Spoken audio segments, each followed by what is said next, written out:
Tudo bem?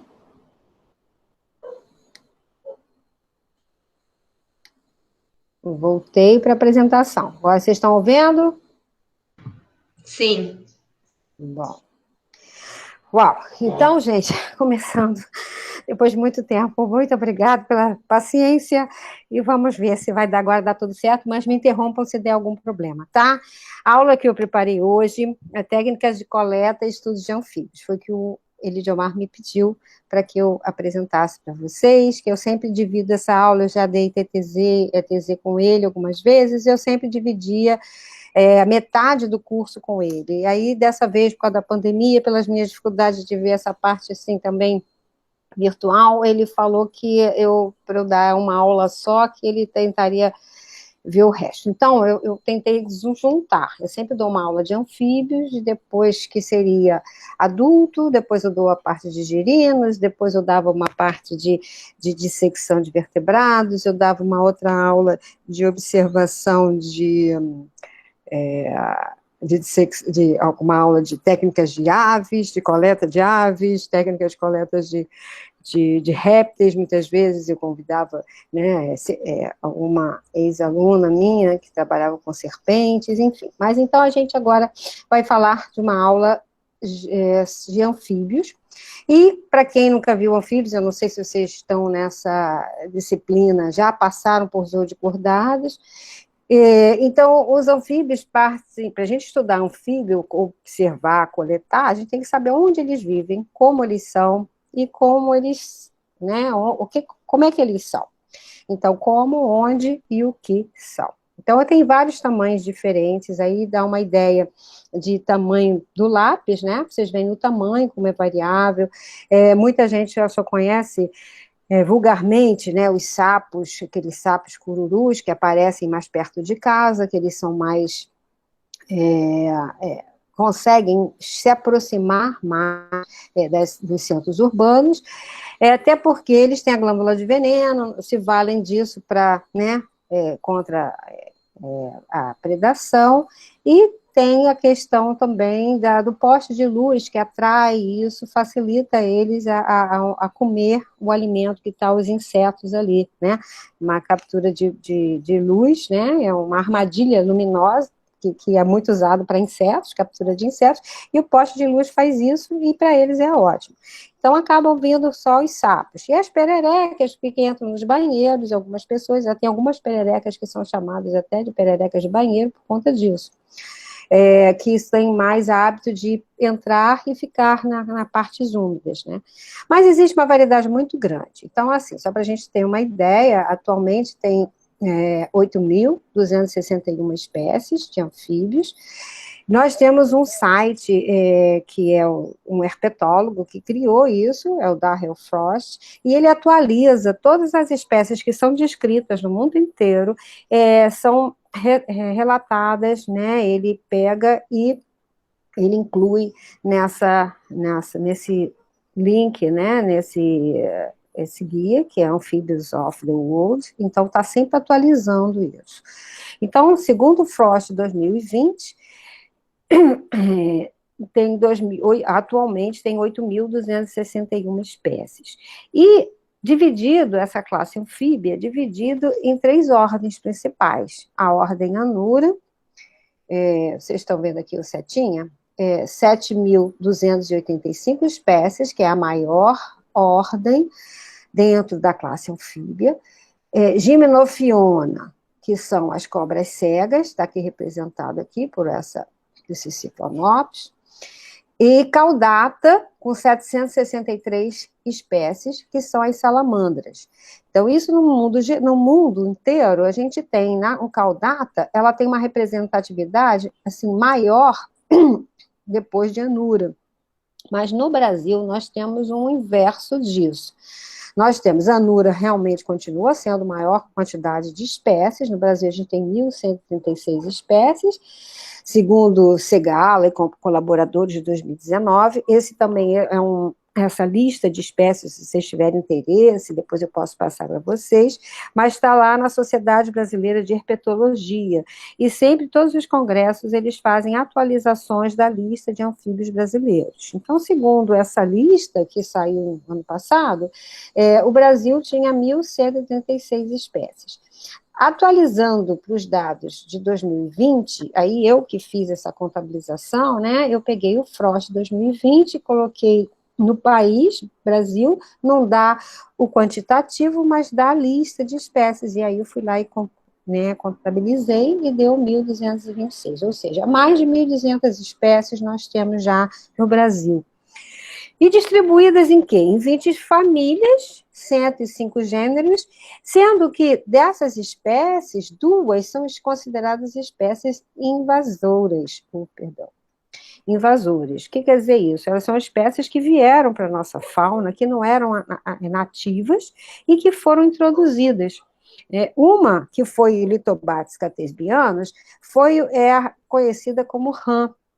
A rã touro é a rã que é criada, né, que é comercialmente, ela é usada na alimentação, então fez-se vários ranários, e com isso, esse ranário, algumas espécies se soltaram e tal, e acabaram invadindo os ambientes naturais. Nós temos até um trabalho muito interessante de uma aluna minha de graduação da Unirio, e depois ela fez mestrado também na PPG Bio, trabalhando com as serpentes, o predador natural dos anfíbios, né, a gente tem vários, né, normalmente a gente tem as serpentes, tem algumas aves, né, que podem se alimentar, macacos, né, predadores, assim, felinos e etc., e do adulto, e as serpentes, as jararacas, elas se alimentam quando são filhotes, jararacuçu, foi o trabalho dela, com as cobras, de uma forma geral, se alimentam de anfíbios, principalmente na fase inicial, mesmo as serpentes venenosas. Depois que crescem, elas passam a se alimentar mais de mamíferos, porque aí a quantidade de energia, né, de alimento é melhor para elas, então elas vão se valer do sangue quente, né, dos sensores que eles têm, das focetas loreais, e vão detectar os mamíferos. Mas para o crescimento deles, principalmente as jararacas pequenas, as jovens, quando elas saem, elas precisam de alimentar de pequenos vertebrados, e um dos preferidos são os anfíbios, além de outros lagartos, de outros pequenos, né, outros, e até mesmo podem se alimentar de outros, de artrópodes, de outros invertebrados, mas principalmente anfíbio acaba entrando muito na dieta, né, dessas serpentes. Alguns comem peixes, mas enfim. Então ela fez um trabalho mostrando que jararacuçu, ela tentou dar para os filhotes, filhotes de Litobates catesbianus, porque ela falou, bom, é anfíbio, então ela achou mais fácil pegar, como o trabalho dela foi feito no Vital Brasil, em Niterói, e ela foi no ranário lá de Niterói e pegou alguns rãs compatíveis com o tamanho, né, dos filhotes juvenis. Ela pegou uma ninhada grande e foi acompanhando. Só que ela, como surpresa, ela estava tentando ver isso na graduação, que era importante dar, não só porque no Vital Brasil eles só alimentavam as serpentes venenosas com neonatos, né, de roedores, então que são criados em biotério apenas para alimentar, fazer testes e tal, e alimentar as serpentes. Só que ela achou que realmente, por serem juvenis, e aí estava na graduação, empolgada em fazer uma monografia, ela tentou colocar a introdução de anfíbios. Qual não foi a surpresa dela? Que as serpentes de jararacuçus passaram a ter um comportamento diferente. Ao invés de crescer e melhorar o desempenho, porque ela estava vendo a eficiência alimentar, elas começaram a ficar ruins, diminuir, emagrecer, outros regurgitaram, e uns vieram até a óbito, ou seja, morreram. Então, eu, conversando com ela, a minha orientando, eu falei assim, olha, tenta as rãs, né, elas têm uma certa, elas não são nativas do Brasil, elas foram introduzidas, elas vieram do, né, ocorre na América do Norte, Canadá, Estados Unidos, então vamos tentar dar espécies nativas, e aí no mestrado dela ela tentou fazer, e realmente deu certo, quer dizer, então mostra que os predadores naturais das rãs, né, touros, que são, que eventualmente escapolem lá dos ranários, não podem, provavelmente não são predadas por jararacas sus, porque elas têm essa coisa de, essa toxina na pele, quando se usa na alimentação, tira-se a pele, mas na natureza elas comem, né? Então é uma coisa que é complicada, é uma introdução de uma espécie exótica. A outra questão é esse Eleuterodactylus johnstoni, ele é uma espécie que era da América do Central e veio parar no Rio de Janeiro, não, São Paulo, e virou uma praga em São Paulo. Praga, assim, no sentido de que ele vive lá, uma população aumentou bastante, e numa área até relativamente urbana, e eles se adaptam, porque esse gênero Eleuterodactylus, ele tem desenvolvimento direto. Eu vou falar disso, né, a importância, geralmente os anfíbios têm duas fases, a fase aquática e a fase terrestre. A fase aquática é a fase larval, onde eles reproduzem, colocam suas larvas, os girinos, e depois metamorfoseiam e vão para outro ambiente. Então, essas duas fases, o geral, né, da maioria dos anfíbios. Só que tem um grupo, que é até agora um clado grande, dos braquicefaloides, que tem desenvolvimento direto, precisa da umidade. E o ovo do ovinho, com bastante vitelo, já sai um sapinho pronto, né? Um anuro pronto. Então, esse Eleuterodactylus johnstoni é um deles. Não seria assim uma praga no sentido assim, ele não causa um mal, mas vai acabar competindo com outros. A grande questão é que eles estão nos centros urbanos, então até melhor, a gente pensa, né? É melhor estar num centro urbano, ter algum animal ali que tenha se adaptado, do que não ter nada. Mas, de qualquer forma, é uma espécie invasora. A gente não sabe até que estudos que a gente pode ter, né, no futuro, para ver se ela vai competir com outras espécies nativas. Esse é o grande problema de uma introdução.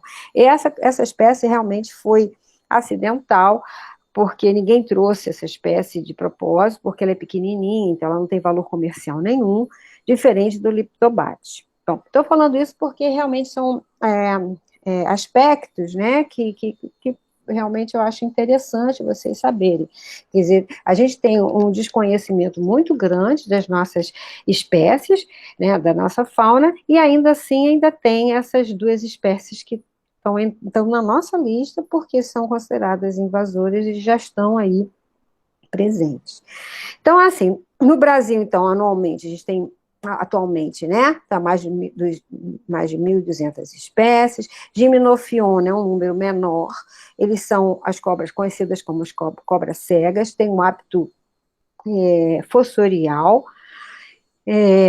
No Brasil, então, são 4 famílias e 12 gêneros, e tem até espécies que têm hábitos aquáticos. Na região da Amazônia foi descoberta uma espécie, que é até uma espécie de um tetrápode grande, ele é comprido, é aquático, vive na região da Foz da Amazônia, né, do rio Amazonas, e ele, de interessante, eles têm a pele úmida, né, como todos os anuros, mas eles não têm pulmão, então a respiração é praticamente cutânea.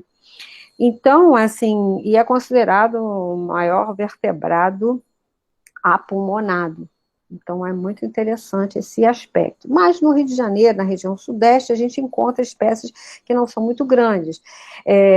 o Siphonopus annulatus, que é esse que está aqui, ele ocorre na região das Serra dos Orros, Teresópolis, Friburgo. No Rio de Janeiro, nós temos uma espécie menor, que talvez apareça aí, acho que no outro slide aparece mais, que lembra, que tem até no Morro da Urca, na Floresta da Tijuca, que lembra mais uma minhoca, né? Mas ele tem realmente uma minhoca com vértebra, que a gente diz, né? Pela coloração, vive no mesmo ambiente, fica assim, enterrado no ambiente úmido, debaixo de troncos, mas é um bicho difícil da gente coletar, porque eles não vocalizam. Os anúrios, eles vocalizam, são mais chamativos, têm cores mais vivas, e os sifonópsios, que é um dos gêneros, né, mas tem outros, dos Gymnophiona, eles são mais fossoriais, ou ficam debaixo da terra, ou no ambiente aquático, mas geralmente no fundo. Então, é difícil você encontrar um animal desses.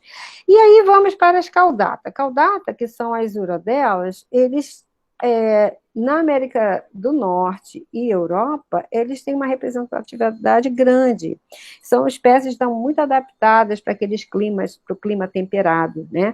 Tem algumas espécies que se hibernam, né, no inverno, ficam completamente debaixo do gelo, né, na neve, então eles diminuem o metabolismo, estão super adaptados para isso. Tem até espécies que ocorrem nos Alpes suíços. E outras, realmente, na Europa, estão adaptadas para esse ambiente. Aqui no Brasil, no clima tropical, nós temos, durante muito tempo, nós só tínhamos uma espécie conhecida, que era a Bolitoglossa alta-amazônica. E ficávamos pensando, será que só tem uma espécie? Como é que pode, né, de uma ordem? Até que conseguiram fazer estudos, principalmente com pesquisadores indo em outras regiões do país, indo no Acre, Amapá, mais na região da Amazônia, conseguiram mais outras espécies. Então, ou seja, existe a Politoglossa paraense, a alta amazônica, que ocorre também em outras regiões, e outras duas que foram descritas, acho que 3 que foram descritas aqui no Brasil. Então, assim, no final a gente tem 5 espécies de urodelo, urodelo ou caudata, que é o nome da ordem, né? É um nome bem dado, porque urodelo quer dizer possuidor de cauda. Caudata é a mesma coisa, né? Possuidor de cauda. Gymnophiona também é conhecido como ápoda, porque eles não têm patas, mas também não têm patas e também não têm cauda. Eles têm a cloaca, termina aqui no final, aqui a cabeça, que a cauda é finalzinho. E anura quer dizer sem cauda, mas só que a anura não tem cauda na fase adulta, no girino, na fase larval, tem, tá? Então, vamos para a próxima. Então, aqui, os ápodas, esse aqui que é a espécie assim, mais que ocorre aqui no Rio de Janeiro, aqui a nossa Bolitoglossa alta-amazônica, que é o axolote, esse axolote que outras salamandras, tem salamandra de fogo, tem várias salamandras coloridas, elas têm uma certa toxina, as brasileiras não têm, e também, da mesma forma que aquele ápodo que foi encontrado no Brasil, na região da Amazônia, as nossas salamandras, a Pletodontidae, que é a família Pletodontidae, tem a subfamília Bolitoglossinae. Eles não têm patinhas reduzidas e eles também não têm pulmão, tá? A pele, eles respiram mais pela respiração cutânea. A larva, essa daqui, é mais conhecida como axolote. Esse é uma ambistoma mexicanos, que é uma espécie que está até ameaçada de extinção na região do México, ela é nativa da cidade do México, e ela ficou durante muito tempo assim, bem estudada, porque a larva, essa aqui é uma espécie albina, a espécie que tem a pigmentação normal, ela é mais escura, mas começou a ter uma grande interesse em criar esses animais, por serem realmente estranhos, tem essas brancas, ficam essas brancas externas aqui, vermelhas, então o pessoal começou a criar como pet, houve um comércio muito grande, e também, por questões de destruição do habitat, elas passaram a Cidade do México, uma das mais uma das maiores metrópoles, né, ela acabou sendo, assim, rara na região onde ela era encontrada. Então, encontra-se mais com pet. Mas foram vários estudos feitos com axolote. Ela tem uma fase que ela tem de interessante, que durante a fase larval, ela pode ainda reproduzir com aspecto de larva. Então, é considerada uma espécie pedogênica, ou que ela consegue fazer, que ela faz a reprodução ainda com o aspecto da larva. Algumas chegam à metamorfose, mas só algumas, e foi descoberta assim, meio que acidentalmente, né? Uma substância caiu no laboratório, no aquário, que é a tiroxina, que é o hormônio de crescimento, e fez com que ele metamorfoseasse aquela espécie. Eles achavam até que o axolote, a larva, era um bicho e o adulto fosse outro, porque o adulto era muito raro encontrar na natureza. E eles viram que, na verdade, era apenas uma fase daquela espécie. Então, é um bicho interessante, é muito falado, esse axolote. E aqui é a salamandra de fogo. Então, no Brasil, apesar de ter, assim, no mundo, outras espécies, tem salamandras com hábitos cavernícolas, muito interessante, mas no Brasil nós só temos essa família com 5 espécies, tá? Todas muito parecidas, com hábitos, não se tem conhecimento muito grande, mas parece que elas têm, pela histórica da família, elas têm desenvolvimento direto, ou seja, não tem a fase larval, então não teria essa fase de brânquia externa. Bom, e os anúrios, que são os mais conhecidos, né? Os anúrios, aqui nós temos um dendrobatídeo, que é um bufonídeo, perdão, que é um dendropsófilo, que é um dendrofriniscus, tem o gênero dendropsófilos, mas é um ilídeo. Esse é um dendrofriniscus, essa é uma espécie arborícola, ele é bem pequenininho, ocorre em bromélias, e colocam ovos dentro de bromélia, e os girinos são criados nas bromélias. Esse aqui é o Brachycephalus, é conhecido como botão de ouro.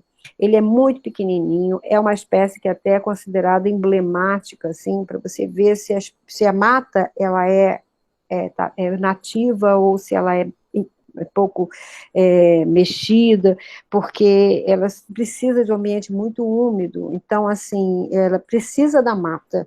Então, se o ambiente for destruído, é uma espécie que vai desaparecer, e desaparece logo, ela realmente não sobrevive em ambientes desmatados. Então, é uma espécie que ainda tem, aumentou-se muito o conhecimento desse gênero, de Brachycephalus. Muitas espécies foram descritas, tem espécies que foram descritas, inclusive no Rio de Janeiro, na região de Friburgo, mais para a região serranas, mas ela ocorre, essa espécie aqui no Rio de Janeiro, na Floresta da Tijuca, tem na Ilha Grande, e tem em outros locais, mas que tem que ter a mata muito bem preservada. Essa família, a família Dendrobatidae, elas são coloridos, são chamados sapinhos flecha, e são venenosos, são diurnos, mas é um veneno como todo veneno de anfíbia, a maioria é passivo, né? Eles não têm algum instrumento para inocular esse veneno. Bom, e aqui vem os ilídeos. Os ilídeos, a gente tem muitas pererecas, né? Que são pererecas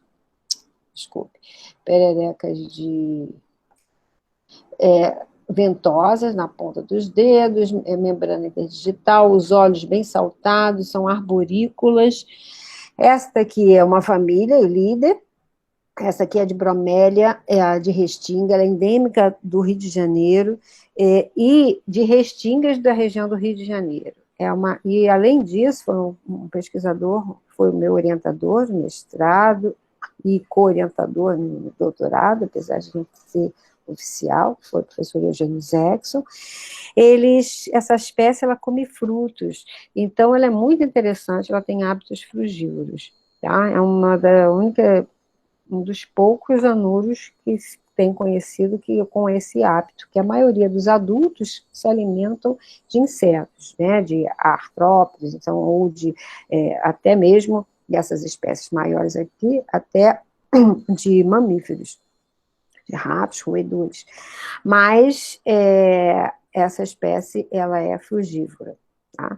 Inicialmente, até pensou-se que eles comessem fruta como consequência, ou seja, está lá uma fruta, está um insetinho, ela vai lá, abocanha o inseto e a fruta vem de brinde, né? Mas começaram a ver que, inclusive, que essa espécie é interessante para a disseminação dessa planta, tá? Que é uma planta típica de restinga, que tem um frutinho vermelho, eu esqueci agora o nome da planta, mas é um arbusto, é uma árvore, assim, meio arbustiva, mas não muito grande, né, mas de porte pequeno, mas muito interessante tem essa espécie. Essa aqui é uma outra, que é a Boquermanoila circundata, ela tem essas listas aqui na parte oculta da pata, e isso a gente vai falar bastante, tá vendo? Os anfíbios anuos, eles têm um colorido muito bonito, elas podem ser verde, amarela, nas extremidades, os olhos também, a íris é bem variada, a cor, né, uns amarelos, outro meio acinzentado, outro vermelho, isso tudo.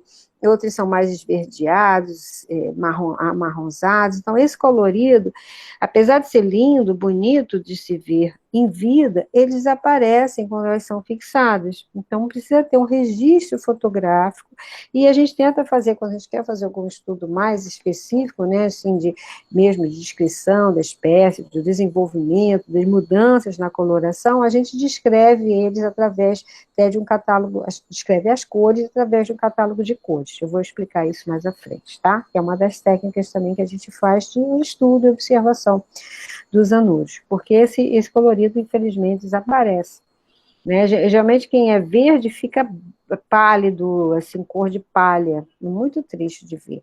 Essa daqui é uma Philomeduside, é uma família que é das filomedusas, elas têm todas, são bonitas, são arborícolas, ela tem um dedo oponível, ela fica muito andando devagar nos galhos, é muito interessante, porque ela tem também uma substância tóxica, e no caso essa aqui, ele está passando aqui na glândula de trás dos olhos, ela está passando por todo o corpo, então isso vai deixar, na verdade, essa espécie, essa substância impermeabiliza, né, contra os predadores, quando você é ameaçada, ela faz isso, tá?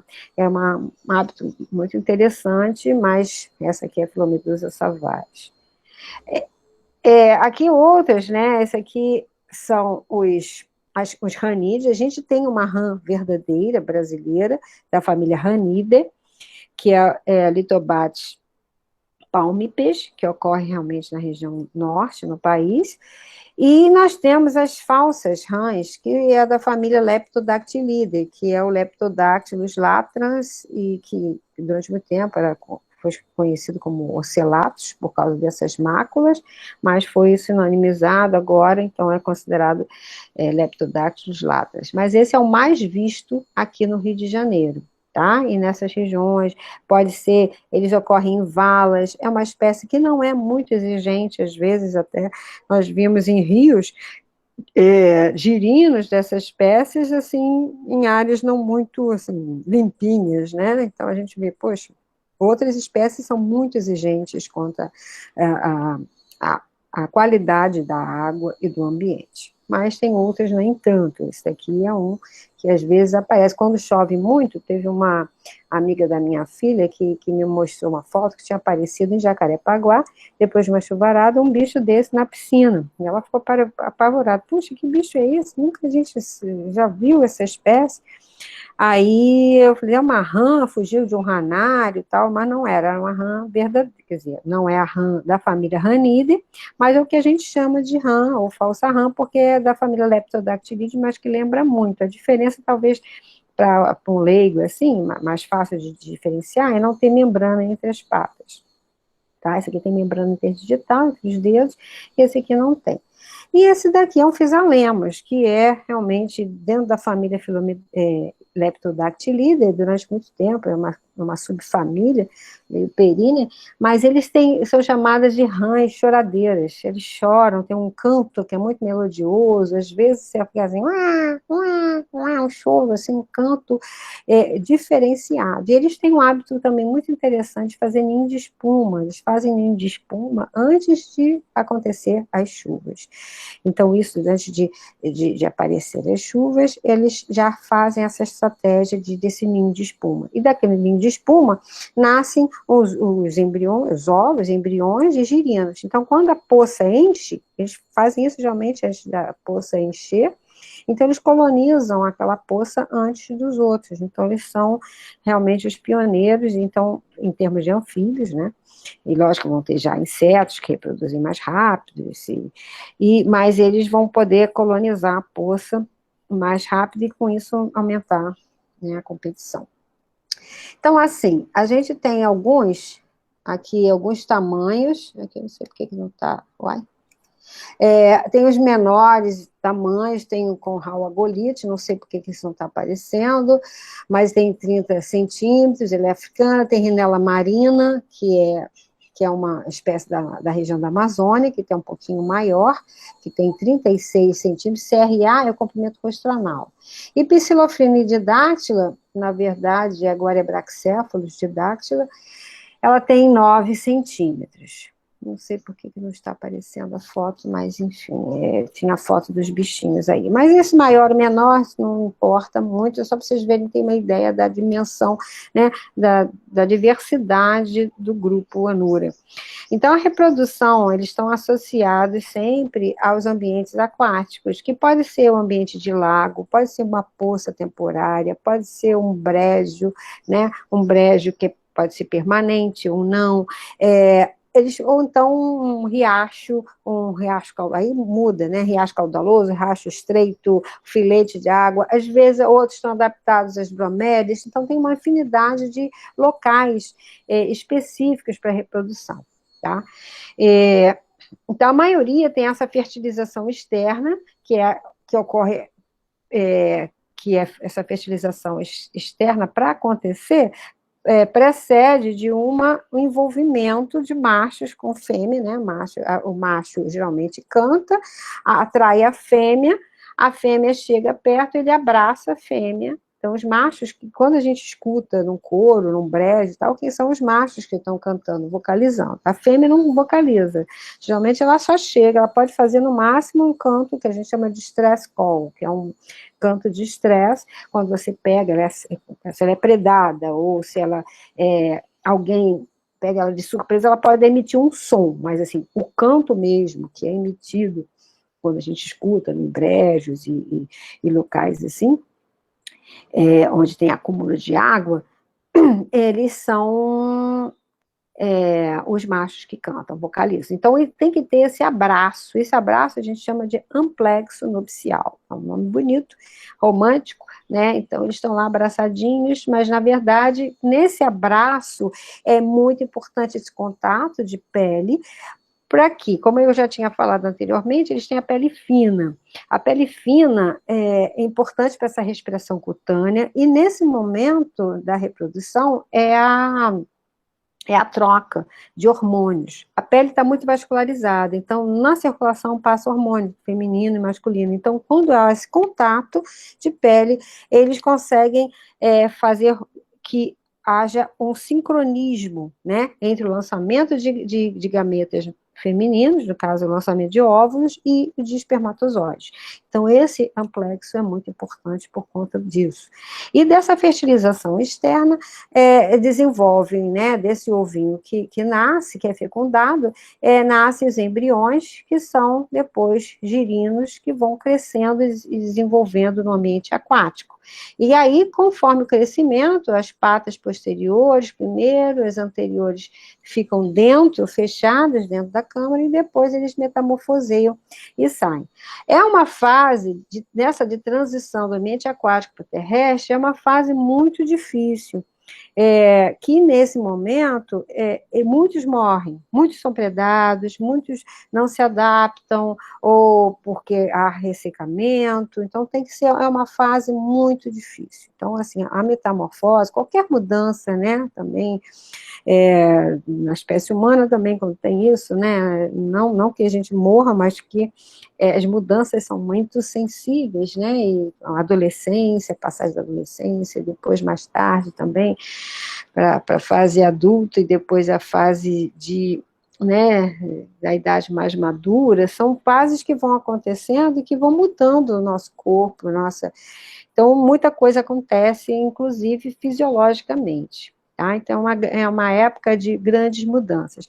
Eu acho interessante quando teve, vocês talvez não eram nascidos, mas na época de 2000, quando teve a virada do século, muita gente usou os anfíbios como representantes dessas mudanças. Então, principalmente, assim, o pessoal mais esotérico e tal, começou a usar o anfíbio como um símbolo de mudança, de metamorfose, então a gente ia passar por um outro século, então é interessante, na época eu lembro muito disso, então eles vendiam muitas coisas de anfíbios, até anfíbio para dar sorte, enfim.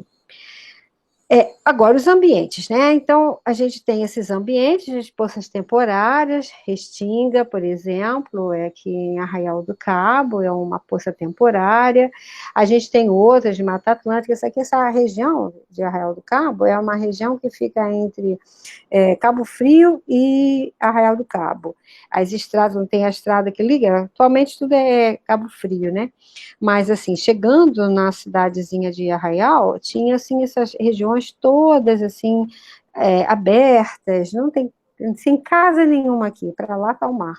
E aqui eu formava essas poças. Eu, no mestrado, eu precisei de uma espécie que reproduzia dessas poças temporárias. Então, para mim, foi uma maravilha ficar lá, teve uma chuvarada. Geralmente, são chuvas de verão que eles saem, que é a Rhinella pigmeia, e tem outras espécies também, mas esse é um sapinho muito interessante, que fica enterrado a maior parte do tempo e só sai na época da reprodução e vai ocupar esse ambiente.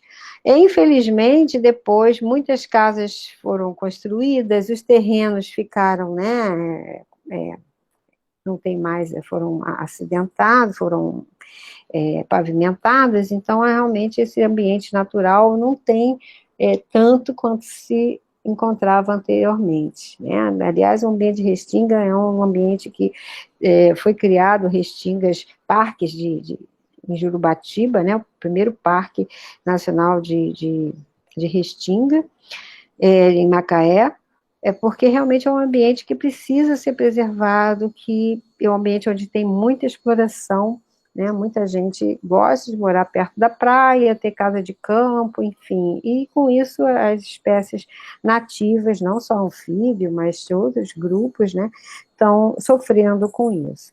Bom, em Mata Atlântica é um tipo de ambiente que é muito importante e é o ambiente que a gente encontra bastante mesmo, uma variedade muito grande de anfíbios, tá?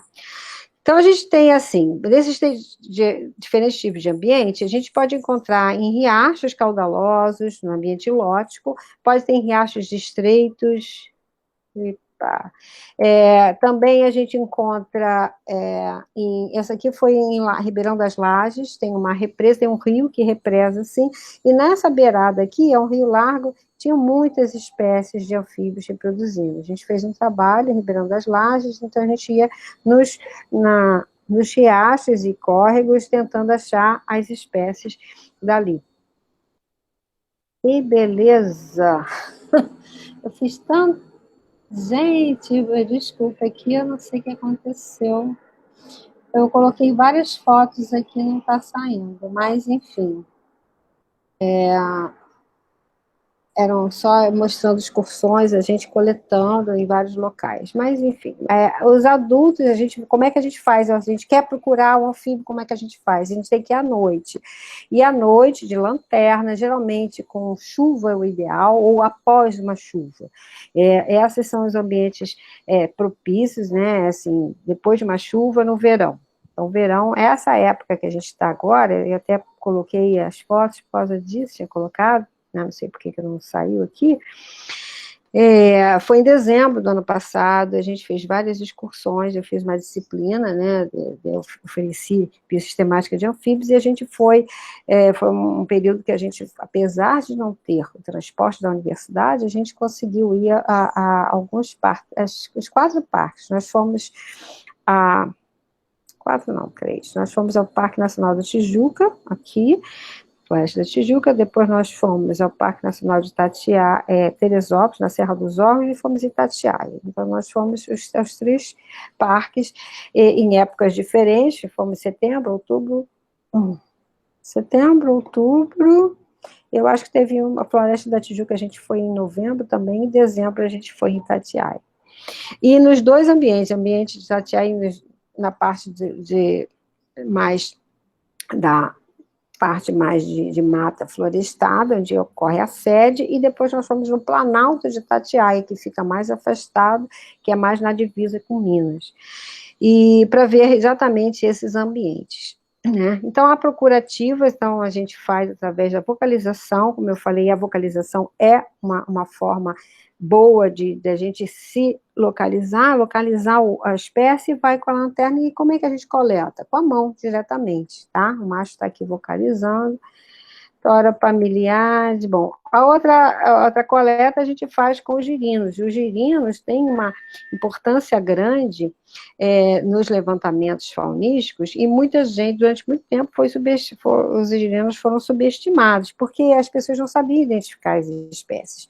E assim, lá no laboratório, também lá no laboratório do Sérgio, meu marido, lá na UFRJ, a gente tem procurado identificar bem os girinos, ou criando, ou assim, com bastante visita aos locais, né, e vendo na natureza eles se desenvolvendo, então a gente está conseguindo identificar bastante girinos. Também tem um grupo de São Paulo que está trabalhando bastante com isso, com a Denise, enfim, tem outras pessoas que também estão se dedicando aos anfíbios, nesse aspecto larval, para identificar. E é uma ótima forma de estudo, porque quando você faz um levantamento de uma área, nem sempre você vai encontrar aquela espécie vocalizando, mas se você tem a presença peneirando, vê o girino, bom, essa espécie reproduziu esse girino dessa espécie, então você tem um levantamento de fauna, ou mesmo para saber, né, está tentando encontrar alguma coisa daquele local, a gente precisa saber se aquela espécie ocorre ali, pelo girino, a gente pode saber. Então, adulto e girino, eles se complementam, né? Então, adulto a gente pega geralmente com a mão, tem algumas armadilhas, eu vou falar, vou explicar aqui, mas realmente são mais armadilhas para bichos de chão, mas normalmente os bichos arborícolas, a gente vai com a lanterna, né, procurando o som e tentando localizar e pegar, ou então com a peneira, pegando os girinos, tá? Coleta de bromélia. Bromélia também, eles são um ambiente muito bom para ser abrigo de anfíbios, né, tanto adulto quanto girino. Já falei que algumas espécies, eles são algumas espécies, elas podem reproduzir diretamente na bromélia, ou se refugiam. Aquela perereca que eu mostrei logo no início, a Chenoila truncata, ela é bromelígena, ela é bromelícola, ela não nasce na bromélia, mas ela se refugia na bromélia. Bromelígena é quando nasce. E agora, outras espécies, eu também mostrei logo no início, um bufonídeo, que eu falei que ocorre em bromélias. Então, aquele dendrofrinísticos, o bufonídeo, ele reproduz dentro da bromélia. Tem muitas sínaxes também, inclusive aqui no Morro da Urca, ali do lado, tem. Eu acho que essa daqui está até para mostrar aqui uma pererequinha aqui, se não me engano. Elas ficam muito nas axilas, e aqui acumulam água, então elas vão lá e reproduzem nessa água. Tá? Então, aí, como é que a gente faz? Às vezes, quando tem a água, a gente está vendo aqui, olha, isso aqui é um tubo central de uma bromélia, estou vendo aqui um girino, ó. Como é que você faz para coletar esse girino na bromélia, sem estragar a bromélia, obviamente, né? A gente não vai estragar, fazer um ambiente, assim, Antigamente, no passado, os corretores faziam isso mesmo. Viam um girino, ou viam uma espécie, a Xenoila truncata, quando descobriram nas restingas, ela, adulto mesmo, né, o girino dela não é em bromélia, é em poça temporária em restinga, mas ela fica tão grudada na bromélia que eu participei de algumas coletas que, assim, as pessoas pegavam, sacudiam a bromélia e nada, de sair o bichinho, que é uma forma também de você ter, colocar um pano branco e sacudir a bromélia, e ver o que tem ali, sair, e depois recolocar. De preferência, se a água que você tirou, colocar num copinho, ou num vidrinho, né, alguma coisa assim. Mas aí as pererecas pulam, aí você pega. Mas essa Xenoila truncata não saía por nada. Ela tem umas ventosas que realmente ela gruda muito, ela tem muita adaptação para ficar nessas axilas e não, por mais que você sacuda, ela não desce. Então o pessoal andou destruindo muita bromélia atrás dessa perereca. Mas, enfim, a gente não faz isso normalmente, o que se faz é usar um sugador, que é uma adaptação, olha aqui, dos insetos. Então a gente usa, só que aqui não tem um filtro, você simplesmente coloca esse tubo maior dentro do tubo central da bromélia, e com o outro tubo você suga. E aí, por diferença de pressão, esse girino passa. Estão vendo que aqui o caninho, que é o calibre dessa mangueira, tem que ser larga o suficiente para que o girino passe sem ser destruído. Então não pode ser fino demais, mas também grosso demais.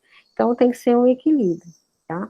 Mas é muito interessante, é uma técnica de coleta muito eficiente para pegar girinos de bromélia ou de anfíbios em bromélia. Aqui, os girinos estão aqui, que são os girinos aqui está o adulto, e esse macho é do Dendrophreniscus brevipolicatus, lá da HERP, foi um trabalho de um aluno meu, lá o Daniel, e que ele viu que o macho tomava conta dos filhotes, né? Então aqui está cheio de girino. Então ele via que a reprodução ocorria dentro da bromélia e o macho tinha esse cuidado parental com os girinos. Muito interessante. Aqui eu também, da Mata Atlântica, a gente tem outras espécies interessantes. Essa aqui é a Gastroteca albulineata. Isso aqui saiu até um trabalho muito interessante agora, de vendo todo o desenvolvimento. Eu acompanhei, e meu marido, lá na Serra dos Órgãos, essa foto, inclusive, foi nossa, uma fêmea com os ovos aqui nas costas. E nós ficamos esperando, aguardando o nascimento delas. Como é que nasce? Ficam esses ovinhos ali dentro, esses embriões ali dentro dessa bolsa. É uma bolsa, esse nome foi dado Gastroteca, nome meio assim errado, é mais chamado de sapo marsupial, como se tivesse um marsúpio. Mas, de qualquer forma, tanto marsúpio como bolsa é mais na região ventral, né? E não nessa região dorsal. Mas, enfim, a bolsa deles é no dorso e com abertura para baixo. Que aí a fertilização ocorre também um amplexo, a macho, a fêmea é abraçada pelo macho, eles colocam os ovos e depois esses ovos fertilizados vão para dentro desta bolsa. Então, com a pata, eles vão empurrando. É um comportamento muito interessante. E a fêmea fica levando esses filhotes, né? Lógico que ela vai ter que nem uma mulher grávida, né? Ela vai ter mais dificuldade no deslocamento, não vai ser tão ágil, mas ela consegue deslocar com esses filhotes aqui nessa bolsa dorsal. E nasceram, acho que foram 12 ou 13 filhotes, e eles já saem prontinhos. Então, a fase de girino, toda de larva embrionária e tal, é toda protegida nessa bolsa, tá? Tem a Flectonotus fícilis, que é uma espécie que, não sei porquê, ela tem como se fosse uma transição, né? Ela tem o dorso, mas não tem essa pele toda cobrindo, ela só tem nas laterais. Eu falei, não sei por que não está com a foto aqui, eu não sei o que aconteceu. Por que não está? Aqui, bom, vamos ver de novo aqui. Xenoila truncata é a tal daquela que eu falei, que é endêmica da restinga. Essa aqui é uma bromélia que ela corre muito, é Neorregelia cruenta, ela é muito espetuda, essa bromélia, e daí a dificuldade de se tirar essa espécie daí, porque além dela ser, ela é muito, não dá para você abrir com delicadeza, né, porque ela espeta muito, ela tem essas projeções aqui. Mas, enfim, é uma espécie que é muito estudada, foi, né, descoberta pelo professor Eugênio Zexon. Hoje em dia também tem uma outra Chinoila, muito pouca gente tem estudado essa espécie. O girino, o professor Eugênio descreveu, ele é muito bonito, parece uma folha, ele é grande assim, e ocorre em poças temporárias, né, na restinga, lembra mais um peixe, mas bem, com a nadadeira bem alta, e depois descobriram uma espécie na região da Bahia, se não me engano, que deram o nome em homenagem a ele, então é a Chinoila Ezexone ou Eugenioi, uma coisa assim, fazer homenagem a esse professor. Aí tem as rinelas, que eu falei aqui, a rinela pigmeia, lá de Arraial do Cabo, olha aqui. Aqui eles vão em poça temporária, que os ovos, que ficam nesse emaranhado aqui de gramíneas. Isso aqui é a rinela ornata, então a desova em poças temporárias e é muito rápido o seu desenvolvimento. Ipsiboas faber, né, tem o bordo da mata, ocorre no bordo da mata, em ambiente lêntico, filomedusa, eu não sei o que está acontecendo aqui, desova pendurada em poça temporária, que é o Dendropsophis decipes, tinha foto dele aqui. Em poça temporária, desses embriõezinhos, vai nascendo depois os girinos na poça, tá? É muito interessante. Aqui é um ambiente lêntico também, esse é o Dendropsophis bertalutis, esse aqui é um recém-metamorfoseado, a gente criou o girino e ele metamorfoseou no laboratório. Isso é muito interessante, que assim, a gente tem que, às vezes, o girino, às vezes, não, você tem, para ter certeza se é aquela espécie, às vezes você tem, assim, indícios, né, porque você já tem uma experiência, né, a gente lá no laboratório tem uma certa experiência com identificação de girino, mas mesmo assim, às vezes a gente fica na dúvida e a gente, para ter certeza, a gente espera metamorfosear. Tá? E é muito interessante também o aspecto de você fotografar ou desenhar, ver a coloração do recém-metamorfoseado, que muitas vezes muda. Tá? Isso aqui é uma Synax rei, que também tem uma variação do padrão de colorido, ela pode estar com essa cor mais amarronzada aí, às vezes mais esverdeada, mas ocorre sempre em Mata Atlântica, sempre dentro da mata, mas a reprodução é ambiente lêntico, que pode ser um remanso de riacho, né, geralmente, ou um laguinho, mas de preferência sem correnteza, né, a gente vê mais ela associada a um ambiente de remanso de riacho, mas também pode estar no ambiente completamente parado. Armadilhas, não é possível, aqui tem as armadilhas que eu queria mostrar para vocês. Ah, não é possível essas armadilhas não estarem aqui. Espera só um minutinho, gente. Um minuto só. Vocês querem dar um intervalinho ou eu posso continuar? Podem abrir o áudio aí. Para não ficar... Tá tranquilo. Tá tranquila, não quero cansar vocês, porque a gente teve aquela demorinha para o início, né? Puxa vida. Eu acho que acabei abrindo errado.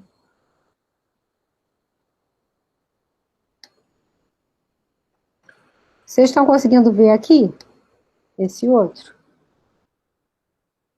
Então? Sim. Deixa eu só ver. É muito parecido, mas eu inseri algumas... Ah, tá vendo? Ó, essa aqui tem.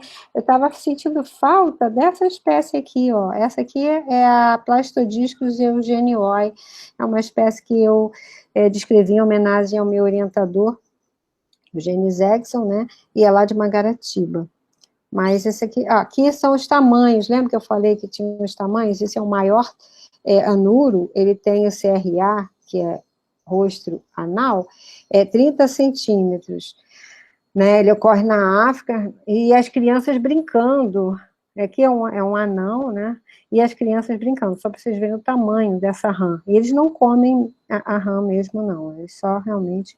E esse aqui é um urodelo grande, que é um dos japônicos, tem 1,80 m.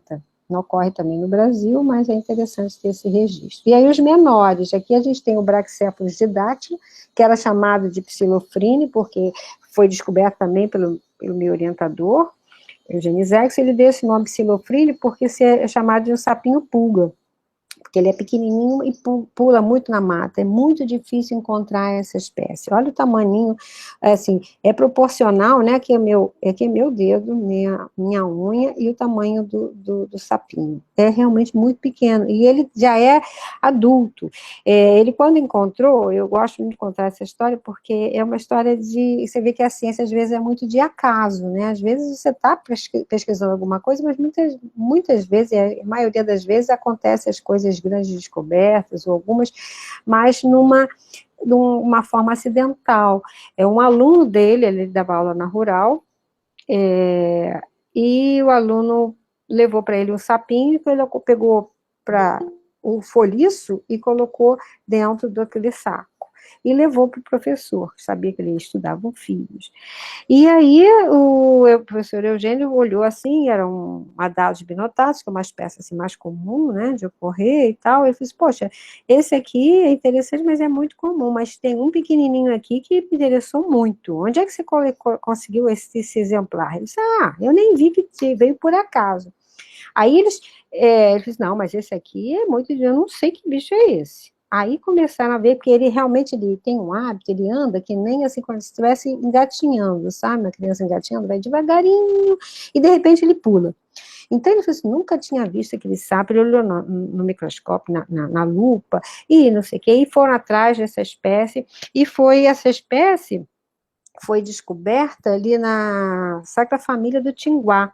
E depois, na reserva biológica do Tinguá, ele usou como espécie símbolo para criar o parque. Então, é uma espécie que é bem representativa, assim, da Baixada Fluminense, e foi muito importante para a preservação. Quer dizer, às vezes, todos os locais são importantes, né? Não tem como você subestimar, essa área não é importante, tem muitas espécies. Tinha também, naquela área de Tinguá, tinha um peixe anual. Então, assim, é muito interessante preservar, né, as espécies. E lá, durante muito tempo, foi considerado o menor vertebrado do mundo. Até que descobriu-se mais recentemente, na Nova Guiné, esse Pedophrine amauensis, que é menor ainda, é um microilídeo, ocorre em Papua Nova Guiné e tem 7,7 milímetros, assim, ou seja, é menor que tem uma moeda, né, acho que não sei se é de cents, ou cents, não sei, e é considerado atualmente o menor vertebrado do mundo. Mas durante muito tempo o nosso Psilophrine didáctila foi considerado menor, isso só mais recentemente. Tá? Mas, de qualquer forma, é o menor vertebrado brasileiro, né? Então, a gente tem algumas curiosidades com relação a isso.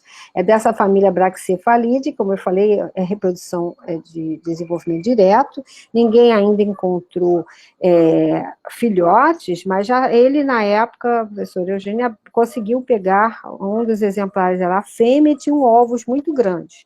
Não se achou o filhotinho, né, nascendo, não se tem essa parte de biologia reprodutiva bem estudada, porque o bicho é muito difícil também de ser encontrado. Eu já encontrei algumas vezes e sempre que o encontro foi assim, acidental, ou, lógico, a gente procurando, né, outros anfíbios, e de repente ele pulava e a gente pegou. Mas essa espécie também tem.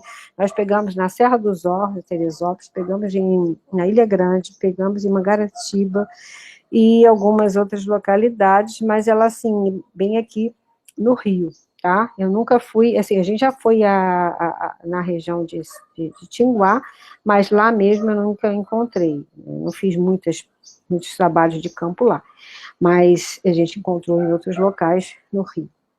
Então, vou passar rápido aqui os locais que eu queria mostrar, a Mata Atlântica, a Serra dos Órgãos aqui, que é um local onde abriga muitas espécies de anfíbios, não só anfíbios, né, mas é uma mata muito rica. Os riachos estreitos, que na outra estava faltando, só tinha um ambiente de riacho caudaloso, mas também a gente tem riachos estreitos, que normalmente as pessoas assim não imaginam que vai ter alguma coisa, e às vezes se encontra espécies muito bacanas nesse tipo de ambiente, com água que aparentemente está suja, mas não é, ela está cheia de nutrientes, e eles vão se alimentar desses ambientes. Esse já tem, aqui que eu queria mostrar aqui, olha, trabalho da pós-graduação, que a gente fez na disciplina de técnicas de campo, aqui o pessoal andando na mata. Então, assim, como é que a gente faz uma coleta, né?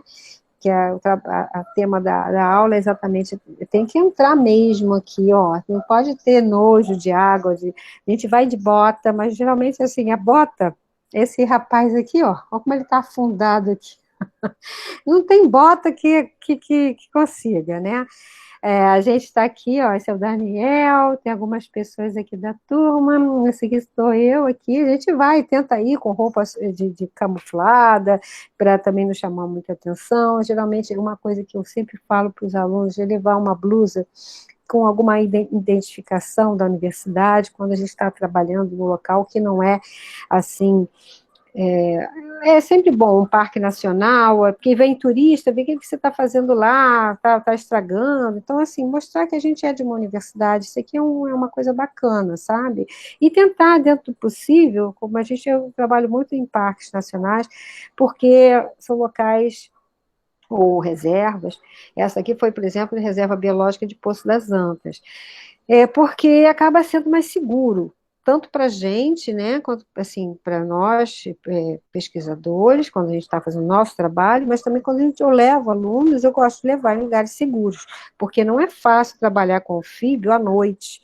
Então, você vai trabalhar onde? Na Restinga de Maricá, ou à noite, aqui no Rio, eu não vou, porque eu tenho medo, né? Na região lá de Grumari, Prainha, a gente fica com medo. Então, assim, embora seja uma reserva, mas não tem policiamento. Então, assim, a gente tenta levar em locais seguros. Isso eu acho que é uma coisa importante para falar, porque coleta de anfíbios, por ser... A gente pode fazer de dia para ver anfíbios diurnos, que a maioria é noturno, mas algumas espécies são diurnas, mas principalmente a de dia, a gente vai fazer o levantamento dos locais, onde é possível a gente encontrar, e também coleta de girinos, tá? Então, aqui engraçado. Aqui no Parque Nacional de Itatiaia, que a gente fez ano passado, aqui, lá no Planalto, ele é assim, tem o Pico das Agulhas Negras, que tem indicação, e nessa aguinha aqui, gente, aqui, nessa aguinha, que você aparentemente olha assim, não tem nada aí. Tem essa espécie aqui, Melanophreniniscus moreira, que é uma espécie endêmica, que é um casal, isso aqui, aqui está a fêmea, que é o macho, e eles reproduzem, e a gente estava vendo os girinos nessas poças aqui. Tá? Então, é muito interessante, esse é chamado de sapo flamenguista, porque ele é marrom, bem preto, escuro aqui, e a barriga dele é vermelha. E é uma espécie símbolo do parque lá do Planalto de Itatiaia, do Parque Nacional de Itatiaia, esse sapinho flamenguista, Melanophreniniscus moreira. Aqui, essa na mesma, olha aqui, agulhas negras, a indicação, a gente lá em cima no Planalto. Essa espécie, realmente, a Plastodiscus leucopigila, é muito bonita, ela foi encontrada não nessa parte do Planalto, mas na parte mais baixa, tá? Lá, como eu falei, que é onde tem a sede do parque, onde tem as cachoeiras, Véu da Noiva, os lugares assim mais turísticos, estão lá embaixo. Ali também, na parte do Planalto, tem caminhadas e para quem vai escalar, e vai fazer caminhada lá para os picos, tá? Mas isso foi em novembro de 2019, tá vendo? Então, ano passado a gente fez tanta excursão, que saudades. Esse aqui, lá a parte de baixo também, a gente viu Buana Pardalis. Isso aqui foi muito interessante, num parque, dentro do parque, numa área assim super lamacenta, e aqui, ó, um casal, aqui a fêmea e o macho. Eu acho que foi muito bom, assim, produtivo, porque eu acho bacana levar os alunos para ver em loco, né? Assim, você, por mais que eu explique, que eu fale, mostre foto, isso aí eles viram, essa fotografia foi de uma aluna da disciplina que fez, ela ficou, me chamou, olha, professora, olha só, assim, a alegria de ver isso acontecendo, assim, é uma coisa que eu sinto falta, né, nesse momento de pandemia, a gente não pode fazer nem aula presencial, quanto mais excursão, né? Mas, enfim, é a vida que segue e vai melhorar. Aqui o Proceratops também eles encontraram nessa mesma excursão, porque esse período de novembro, dezembro, a gente foi, acho que mais de uma vez lá, e eles têm realmente a época reprodutiva, né? Então chove, é calor e umidade. O filho gosta muito disso. Poucas espécies reproduzem no inverno. Esse aqui é uma fêmea de ictérica que estava do lado do nosso alojamento. Nós ficamos no alojamento, ali perto da sede, de Itatiaia, e no jardim estava lá essa fêmea, que é gordinha, né? Ela é grande, tem esse desenho, e fica, como eu falei, fica perto dos postes, comendo. Esse daqui, o Proceratops, tem esse chifrinho aqui, essa pálpebra, que é muito interessante. Aqui é um girino de Proceratops zexoni, também foi um girino que essa espécie nós descrevemos em homenagem ao professor Eugênio Zexon, e essa já foi em outra localidade, foi em Mangaratiba. É uma reserva biológica que eu ia e levava muitos alunos, por ser também uma área preservada e segura, tinha um alojamento bom, mas pertence ao Clube Mediterrâneo, e por ser uma área que precisava pedir permissão, porque é uma área particular, eu agora perdi o contato e a pessoa que tomava conta não está mais, então a gente acabou não podendo mais fazer trabalhos lá, que é uma pena, mas eu vou tentar ainda. Se é um girino, aqui foi lá no Parque Nacional da Tijuca, aqui em 2018, isso aqui foi o trabalho também de uma aluna, aqui, tá vendo? Sempre eu falo para levar blusas com o emblema da universidade, porque sempre vai ter gente perguntando, o que vocês estão fazendo aí? Assim, aí a gente já fala, né, da universidade, fazendo trabalho de pesquisa. Nesse lugar aqui, é um lugar super, quem já foi à Floresta da Tijuca, deve conhecer. Esse aqui é o lugar da Paula e Virgínia, e essa daqui é outro ponto, que é a da Cascata Gabriela. Tem um restaurante aqui, próximo. E muita gente vai agora lá, até fizeram, tipo, essa meio que represa aqui, para as pessoas tomarem banho, inclusive crianças e tal. Porque o Parque Nacional, apesar de ser uma área de preservação da fauna e da flora, também tem o objetivo de recreação para a espécie, né, nossa, para a espécie humana, então uma área de lazer, então eles têm que proporcionar também áreas de lazer.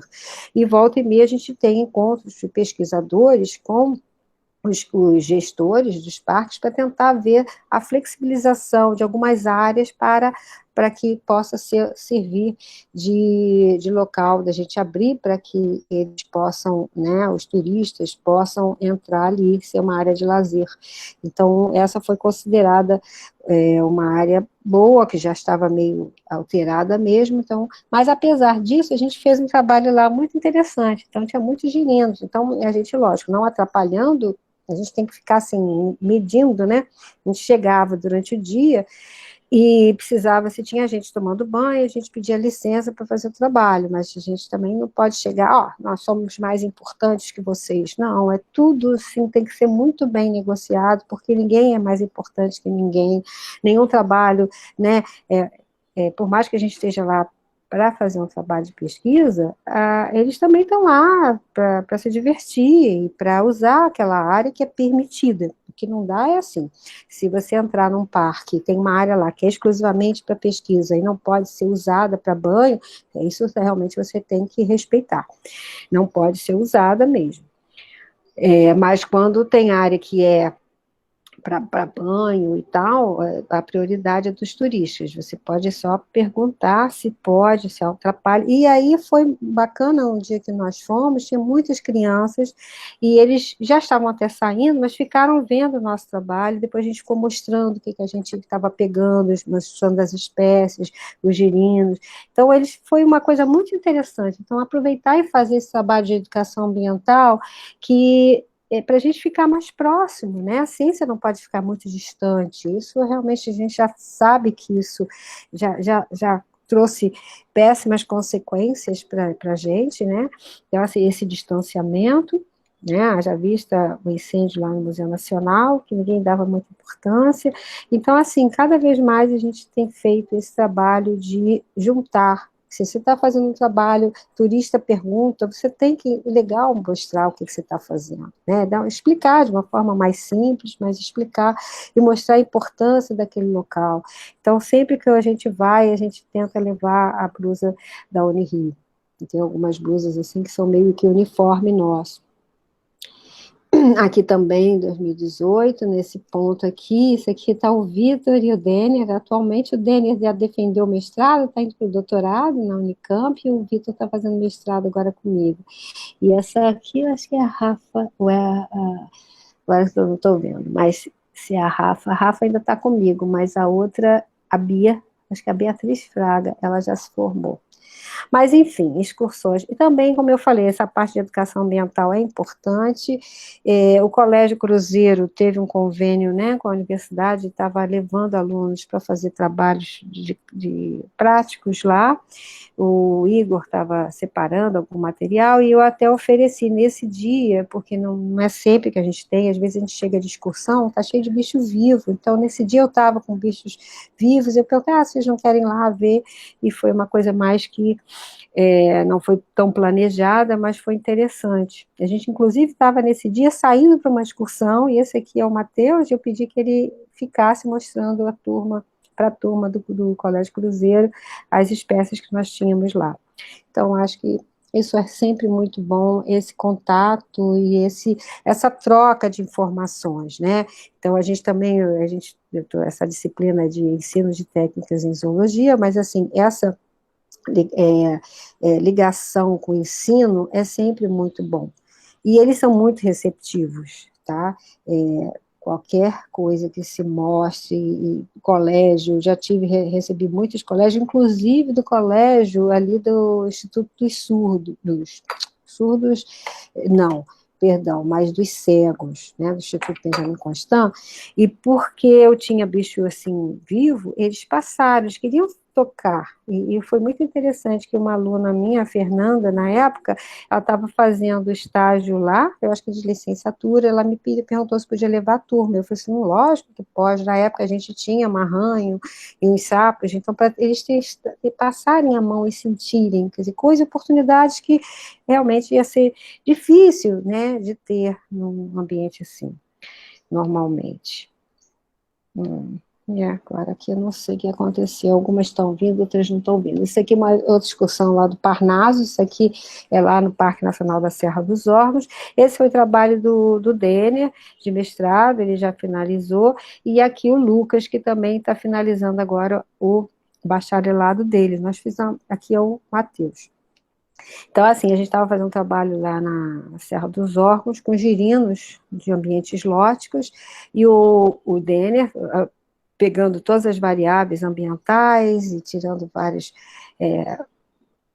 fazendo várias análises, então tinha que anotar, levando sondas multiparamétricas para ver uma porção de variáveis, né, de pH, condutividade e etc.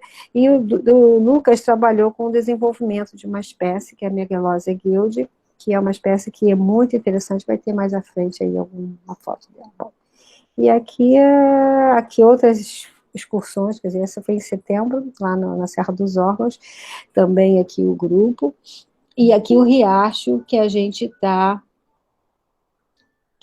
Opa, só um minutinho só, peraí.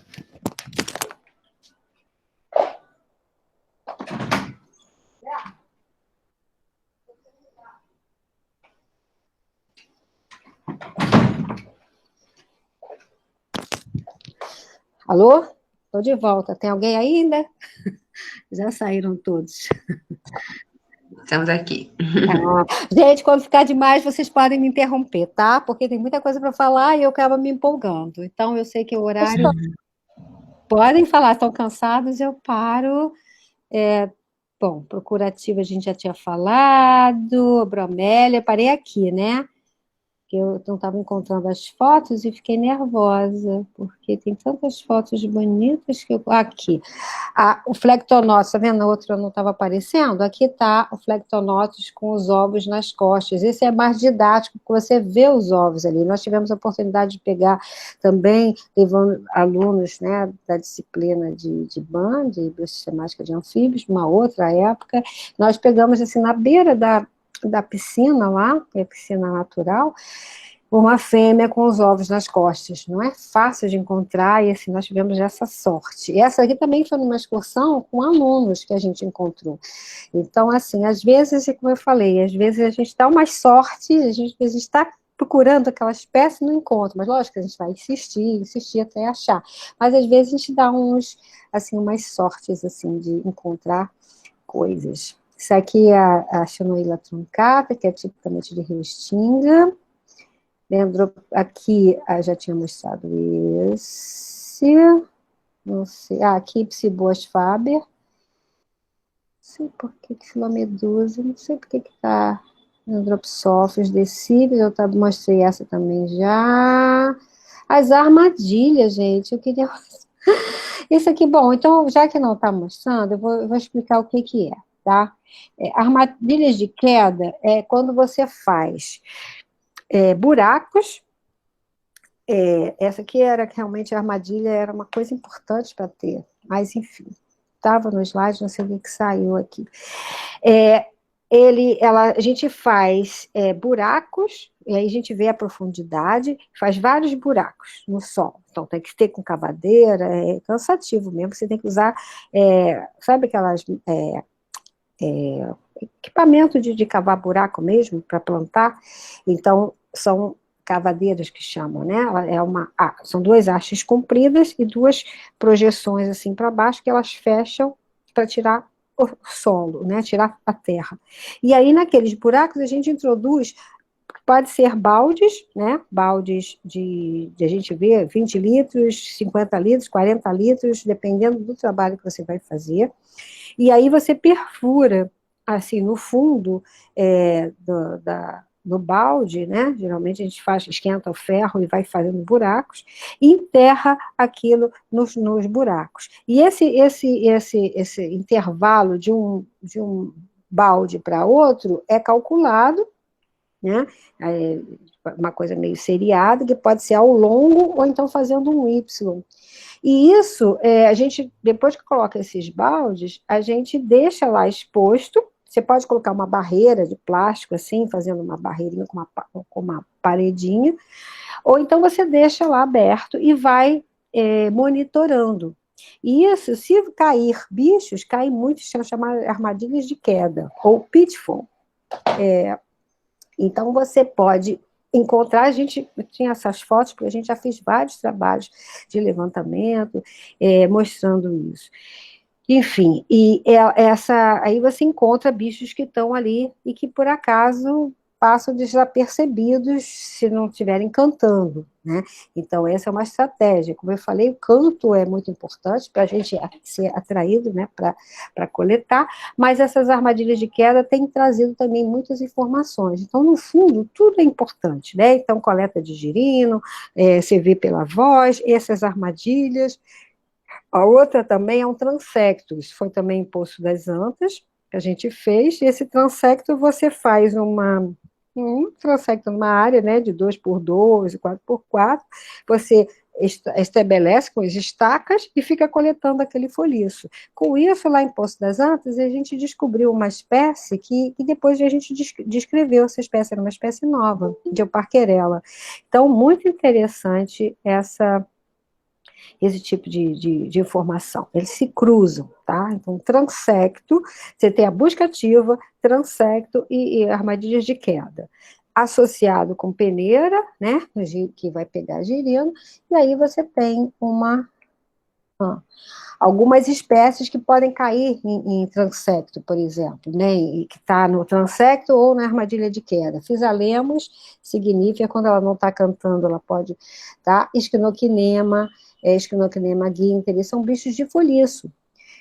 O Physalemos, ele faz o ninho de espuma, mas esquinoquinemas, todas as esquinoquinemas são braquicefálidos de desenvolvimento direto, então eles ficam no ambiente úmido da floresta. Tá? Essa Physalemos suarez é uma espécie interessante, é um outro Physalemos daqui, e eu ia falar dela porque teve uma importância muito grande, não está com a foto aqui, mas enfim, é uma espécie desse gênero, e que foi muito importante ela foi descrita na Flona Mário Xavier, ali na região perto de Seropédica, e onde estava sendo construído o arco metropolitano. E naquele arco metropolitano, ele passou exatamente dividindo essa área de preservação. Foi muito discutido, durante muito tempo ficou a obra parada, e depois, assim, com muita negociação, eles mostramos, né, meu marido estava mais à frente disso, o professor Eugênio Zexon, lá da Rural, que era importante, que aquela espécie tinha sido descrita ali, que é o Physalemos suarez. E aí eles fizeram túneis para passagem, na época foi o Mink que sugeriu fazer isso, porque aí não podia impedir que fosse feito a estrada, porque já tinha muita gente envolvida com isso, né, muita grana envolvida já, inclusive aquilo foi feito para uma obra que foi feita, na verdade, para liberar Porto de Sepetiba, uma coisa assim, enfim. É interessante a obra, assim, até que ponto a gente pode interferir, né? Os biólogos são muito importantes no trabalho de fazer, primeiro, um trabalho sério, né? De levantamento. Se tem uma área que é uma espécie que é ameaçada de extinção, tem que ser falada, porque não adianta você omitir, porque essa é a obra, por mais que as pessoas tentam, né? De todo jeito, subordinar, né? Se tentar fazer algum acordo para liberar, mas você tem que fazer relatórios sérios, né? Então, o que pode ser feito são negociações. Bom, essa espécie é importante, só tem aqui, esse não tem como, vamos fazer alguma forma da espécie não parar, porque ficaram 2 núcleos, né, isolados e a estrada no meio, então, com uma comunicação entre um lado e o outro, que foi a forma que foi feito, que minimizou o problema. Então, é Physalemos suarez. Ameaçada de extinção. Esse daqui é um trabalho que a gente fez lá no Planalto Itatiaia, tentando encontrar Ciparathelmatobis lutz e o Lodenbraden, que são 2 espécies que, por mais que estivessem dentro de uma área de preservação, ali é uma área que passava muito uma estrada, o exército faz muito trabalho de campo lá. E passava, às vezes, caminhões cheios. Nós fizemos um trabalho muito bacana, tivemos uma verba da ProBio, e envolveram 3 universidades, né? Envolveu 3 universidades, a UFRJ, a Rural e a Unirio. Então, eu coordenava o pessoal da Unirio, o meu marido da UFRJ e o professor Oswaldo da Rural. Então, nós fazíamos revezamentos de equipes, de 15 em 15 dias, e alguém lá, e a gente montamos essas armadilhas de queda, né, para ver se encontrava as espécies, e foram 4 pontos, divididos, né, subdivididos, e a gente usou como armadilha, foram 280 armadilhas no total, e eram armadilhas de PET, de 500 a 2 litros. Por quê? Eram pequenos, não precisava a gente fazer um buraco muito grande para cavar, até porque o solo lá é muito ruim, muito pedregoso, ou quando não encharcava, era muito cheio de pedras. Então, isso realmente lá, a gente foi fazendo um gradiente, desde do Brejo da Lapa até o Abrigo Rebouças, que a gente foi de 1.500 até acima de 2.400. Então, na altitude é onde essas espécies ocorriam. Então, aqui a parte alta de Itatiaia, quando eu já tinha mostrado até uma foto da gente lá, né, trabalhando mais recentemente, ano passado, e aqui o sapo flamenguista, que aqui também na verdade, que não são nem um casal em amplexo, são 3. Aqui está a fêmea, tem um macho, ainda tem um outro aqui, uma briga, dentro de uma poça temporária, aquelas pocinhas que eu estava lá com um aluno, com o Lucas, procurando desóbvio girino. Então, a gente fez, assim, nesse trabalho, o que a gente faz? A gente tenta colocar uma ficha para mostrar essas questões todas, né? Então, o número do ponto, as coordenadas através de GPS, a data, a altitude, temperatura, condições climáticas, horas de trabalho, a equipe que trabalhou, dimensões de transecto. A gente também fazia transectos, ficava procurando não só a armadilha de queda, mas também a gente fazia os transectos, né? Então, ficava muito tempo lá procurando foliço, tentando achar alguma coisa, e a gente aí aí teria que anotar aqui nessa ficha a espécie, aqui V e O era visto ou ouvido, era 1 a 10 indivíduos, 11 a 50, 51 a 100 e mais de 100. Às vezes é difícil você ver mais de 100 bichos, né, numa coleta, mas às vezes pela vocalização, às vezes você ouve mais do que você vê, então é importante colocar isso. Às vezes você vê, poxa, tem vários bichos, puxa, aqui tem quantos bichos? Geralmente está nessa ordem de 1 a 10, ou no máximo de 11 a 50, nunca passa muito disso, mas de qualquer forma a gente colocou assim. Número de campo que a gente dava quando pegava o animal, se aqui será macho, fêmea ou jovem, adulto ou girino, quer dizer, se não dava para saber se era macho ou fêmea, ou jovem, se já colocava se era adulto ou girino, se tinha às vezes coleta de fungo, né, tem um fungo que está ameaçando os anfíbios, então a gente queria saber se algumas espécies tinham realmente problemas com esse fungo, que é o quitrídeo, que é o BD, então fazia-se às vezes suave, né, que é passar tipo um cotonete grande na pele dele para ver se e guardava esse cotonete, não, e soltava o animal, mas anotava qual era a espécie e tal, e o suave. E a posição do ambiente, né? Se era que F era foliço, vegetação, barranco. E aqui S era se era seco, úmido ou saturado, que muitas vezes estava muito cheio d'água. Isso a gente já encontrou, até mesmo as garrafas PET que a gente colocava, as armadilhas, que tinha que se fazer furo. Por que se faz furo embaixo? Porque quando chove, não alagar e o bicho não morrer.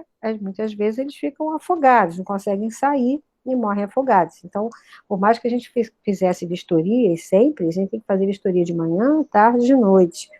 Enquanto a gente estivesse lá. Quando a gente saía, a gente fechava as armadilhas todas. Emborcava as armadilhas ou colocava a tampa. E aí depois vinha outro grupo, né? E aí a observação, se era foto, se o animal foi gravado, se tinha, algumas vezes você não pegava, não coletava o bicho, mas quer dizer, pegava, media o CRA, que é uma medida boa, né, de comprimento ao ânus, e enfim. E aí algumas espécies têm assim diferenças. Esse Trachycephalus mesopheus não foi lá desse parque de Itatiaia, mas é uma espécie interessante que o adulto, quando está na época de reprodução, eles ficam num frenesi que eles cantam mesmo durante o dia. E uma das vezes nós fomos a Ribeirão das Lajes, no lugar, um ponto chamado Cacaria, tinha um brejo, mas a gente não sabia desse brejo, a gente estava vendo só, a gente ficava de barco, a gente ia em alguns pontos, parava e entrava nos riachos. E só que nesse dia, ainda estava de dia, e estava com um aluno, o Felipe, eu falei assim, meu Deus, que barulho será esse? Parece algum bicho que está cantando. Aí eu falei assim, vai ver, Felipe, se você encontra, o que é isso?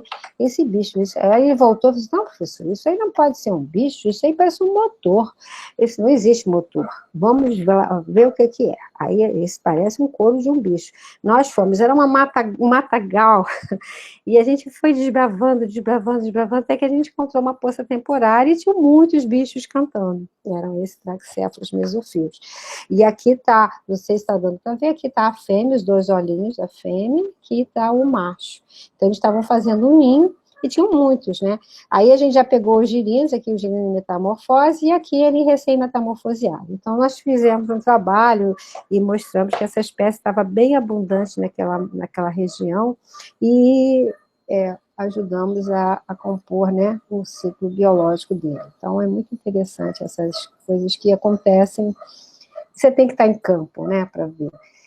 Aqui algumas pererecas de riacho, aqui metamorfoseando. Então, às vezes, o colorido delas, né, do girino, do recém-metamorfoseado do adulto, elas são diferentes. Às vezes já tem uma marquinha que vai indicar que é o adulto, mas nem todos. Essa é uma sínax trapicheiro que ocorre no Rio Trapicheiro. Não sei se vocês têm conhecimento do Rio Trapicheiro, ali da Tijuca. É um rio, essa espécie foi descrita dali há muito tempo atrás, pela Berta Lutz, e na época o rio era limpo, né? E foi dado em homenagem ao rio Trapicheiro. E essa pererequinha é típica dali, da floresta da Tijuca, ela está bem representada e é de remanso de riacho. Aqui a Tora familiares, essa espécie ocorre ali no nosso campus da URCA, a parede toda que está ali atrás do nosso prédio, quando tem época, começa assim outubro, finalzinho de setembro, outubro, novembro, começa uma cantoria, que parece um bode cantando, um canto assim, e os girinos ficam escorrendo na pedra, é um ambiente lótico, tá? Essa daqui é uma Ipsiboa semilineata, esse aqui é interessante, porque o girino, ele é bem preto, a metamorfose dele, ele fica também escuro, com a cauda ainda aqui, mas ele ainda é bem escuro, e o adulto, ele é assim, tá vendo? Ele é mais claro, marrom, pode ter outras manchinhas, e ele é bem diferente dos girinos. E os girinos, eles formam cardumes, e esses cardumes, assim, é considerado como, assim, uma defesa, né? Apesar de ter essa toxina na pele, eles formam, assim, um chamado de cardume, foi peneirando aqui, não sei se vai aparecer uma foto aqui. Não. Não vai aparecer. Mas, enfim, formam um cardume e eles vão bastante.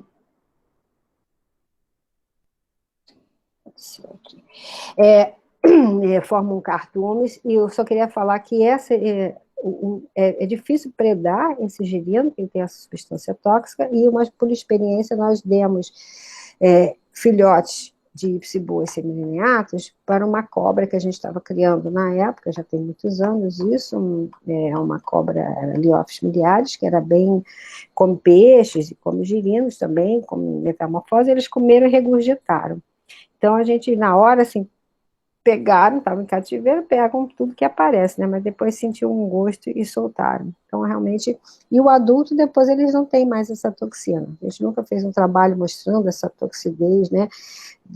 Do filhote para o adulto, mas em experiência a gente já fez, mostrou que isso acontece, tá?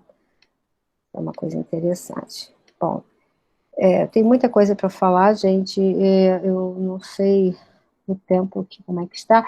Essa parte aqui de coloração diurna e noturna, a gente faz sempre pode ter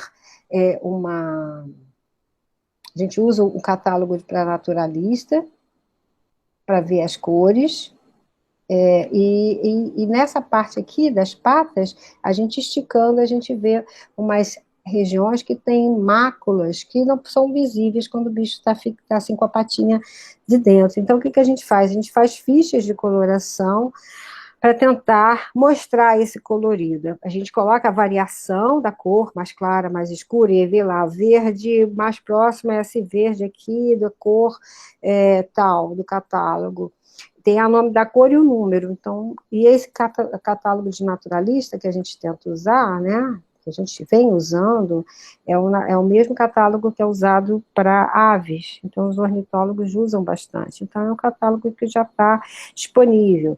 Algumas pessoas já questionaram, por que vocês não usam outro catálogo que é mais completo? Mas esse já está à mão, as pessoas já conhecem. Então, assim, você trocar toda hora de catálogo, né, então é ruim. Então, a gente usa esse do Smith. E para fixação, a gente tenta fazer aqui uma fixação em que o animal fique o mais certinho possível.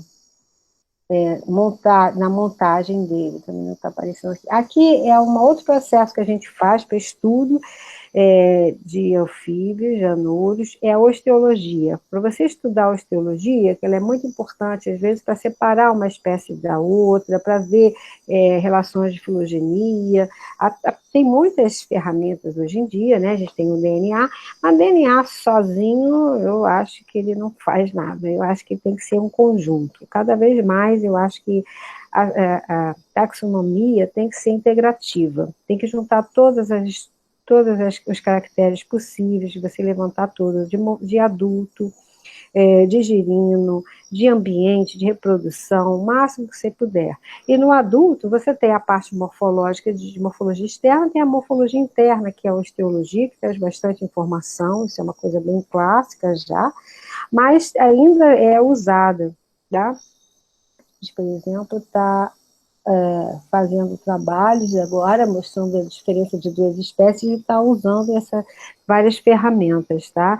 Fazendo análise pegamos morfometria, usando estatística, estamos usando a osteologia para mostrar a diferença de crânio, detalhes dos dedos, e até tamanho dos dedos, que são diferentes, proporções, também usando DNA, mas usando voz do animal, usando girino. Então, a gente está fazendo um estudo assim, bem completo, mostrando para mostrar as espécies distintas.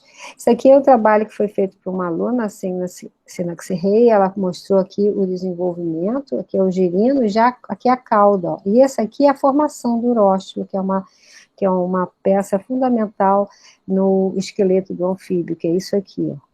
O anuro tem essa característica, né? As vértebras são reduzidas, a última peça da coluna vertebral é chamada de uróstilo, e aí você tem o ilho, esse aqui o isco. Então, essa cintura pélvica aqui, ela é muito importante para dar um impulso, porque eles se locomovem, a maioria, por saltos, os anuros. Então, eles têm um esqueleto muito característico. Então, eles têm aqui um crânio que é achatado dorsoventralmente, tem essa abertura aqui dos olhos, né, que o olho salta e vai e volta para dentro da cavidade. Durante a noite eles escondem e durante o dia eles levantam. Ao contrário, durante o dia eles abaixam e à noite eles levantam, porque eles não estão vendo ninguém. Aqui é a narina, aqui os dedos, né? Você tem 1, 2, 3, 4. Houve uma proposta, até os dois pesquisadores, de chamar dedo 1, 2, 3, 4 e 5, que na verdade esse pré-pólex é como se fosse o dedo 1, que foi atrofiado. Aqui nós temos os 5, né? 1, 2, 3, 4, 5, e aqui esse dedo aqui que seria o primeiro. Houve uma perda de dedos na evolução. Então, há uma tentativa de usar, em vez de começar pelo 1, começar pelo 2, na contagem. Mas a gente usa muito a ordem de crescimento dos dedos, o tamanho dos dedos. A número de vértebras não varia tanto, mas o tipo de cintura aqui da parte apendicular é muito importante. E a gente tem usado muito agora também o desenvolvimento do esqueleto, tá? Então, aqui é diafanização, então a gente faz também com girino, isso aqui é o girino, aqui é a região dos olhos, aqui é o condrocrânio, e aqui é a parte das brânquias, que é o aparelho branquial. As armadilhas também, que eu estou falando, né, também de armadilhas, às vezes a gente peneira com peneira, né, o girino que é mais fácil, mas muitas vezes a gente faz um covo. Esse covo aqui é uma garrafa PET que a gente corta, emborca o bico, amarra aqui de alguma forma, ou a gente prende com arames, ou com barbantes mesmo, fura aqui o fundo, enche de pedra para fazer um lastro, né, e amarra aqui com um barbante e prende em algum ponto, que você depois amarra com uma fita vermelha, alguma coisa, para você chamar a atenção, para você buscar no dia seguinte. Você pode colocar essa armadilha sem nada, ou muitas vezes com uma isca. A isca é muito mais fácil de você conseguir. A isca que eu gosto de colocar geralmente é uma ração mesmo de peixe, né, ou uma ração de grânulos, que é para tartarugas, geralmente, de Reptilife, ou Usa-se algumas pessoas salsicha ou bacon. Eu não gosto muito porque acho que polui o rio, principalmente quando a gente vai em ambiente mais preservado. Mas também é usado, que é uma forma, depois você tem que tirar, obviamente, né? Você coloca, só atrai, depois você tira, nunca deixa o dejeto lá. Mas aquele cheiro, né, da isca vai ser importante. A gente conseguiu pegar vários girinos assim, dessa forma. E o registro que pode ser feito sempre que possível, do horário de coleta, temperatura da água, temperatura do ar. Agora, essa aqui a gente já passou. Aqui nos girinos, tem, só para passar rápido aqui, a gente tem 4 tipos de girinos básicos, né? A gente tem esse aqui, que são dos pipídeos, microilídeos. Esse tipo 3 a gente não tem, o tipo 4, que tem as bocas bem perfeitas. Aqui a diferença do 3 para o 4 é a posição do espiráculo. Aqui é o espiráculo mediano, aqui é o espiráculo do lado esquerdo. Nos microilídeos, o espiráculo é mediano, e no tipo 1, os pipídeos, são 2 espiráculos, e a boca é ampla. Nesses 2, eles são filtradores, e esses daqui são mais detritivos, e ficam comendo, tem o bico córneo, tem dentículos, etc. Isso aqui é uma espécie que é do tipo 2, que foi, assim, achavam-se até que ele fosse um quinto tipo, mas na verdade ele apenas é uma modificação desse tipo 2. É um microilídeo também, só que ele foi deslocado aqui para os lados, que cresceu. Esse animal, ele é psamônico, ele fica enterrado totalmente com esse espiráculo para fora. Por que ele teria esse espiráculo para fora? Ele fica enterrado lá, fica comendo, ele precisa fazer um fluxo de água, ele pega outras águas, né, o fluxo de água, ele pega outra água e joga isso para fora. Então, é como se fosse um snorkel ao contrário. E aqui nos girinos a gente também faz várias medições, né? Tem aqui o comprimento do corpo. O girino basicamente é corpo e cauda. Alguns chamam de cabeça e cauda. Eu não gosto de chamar de cabeça e cauda, porque cabeça seria só até os olhos, né? Isso aqui bem, tem o condrocrânio, mas isso aqui faz parte. Aqui estão as vísceras do bicho, né? Então, assim, o certo é chamar de corpo. Até isso aqui é corpo. Então, ele só tem corpo e cauda. E nessa fase da cauda, que o anuro tem na fase larval, apesar do nome anuro, né, ser um animal sem cauda, ele tem uma importância muito grande, entre outras, além da natação, que é uma coisa mais óbvia, né, mas também para trocas gasosas. Às vezes, ambientes que estão com pouca oxigenação, ambientes de anóxia, em restingas, em poças muito quentes, com pouca oxigenação, a cauda faz trocas gasosas. Então, ele tem a água entra pela boca e pela narina, vai para a região das brânquias, que são 3 pares, né, de brânquias, e sai para uma região só, que é o espiráculo, que é essa abertura aqui, como eu falei, do tipo 4, que é a maioria dos nossos girinos, tá? A gente tem um percentual muito grande desse grupo. E o que a gente vê muito, do ambiente lêntico, a gente tem essa cauda geralmente mais alta, o corpo e a cauda não são tão desproporcionais, né? Geralmente o corpo faz parte, né, 1/3 do corpo total, e no ambiente de riacho, acho que a tendência é a nadadeira baixa, e a musculatura mais grossa, e, né, uma cauda mais longa proporcionalmente. Então, a gente tem esses estágios de desenvolvimento, isso já tinha cortado.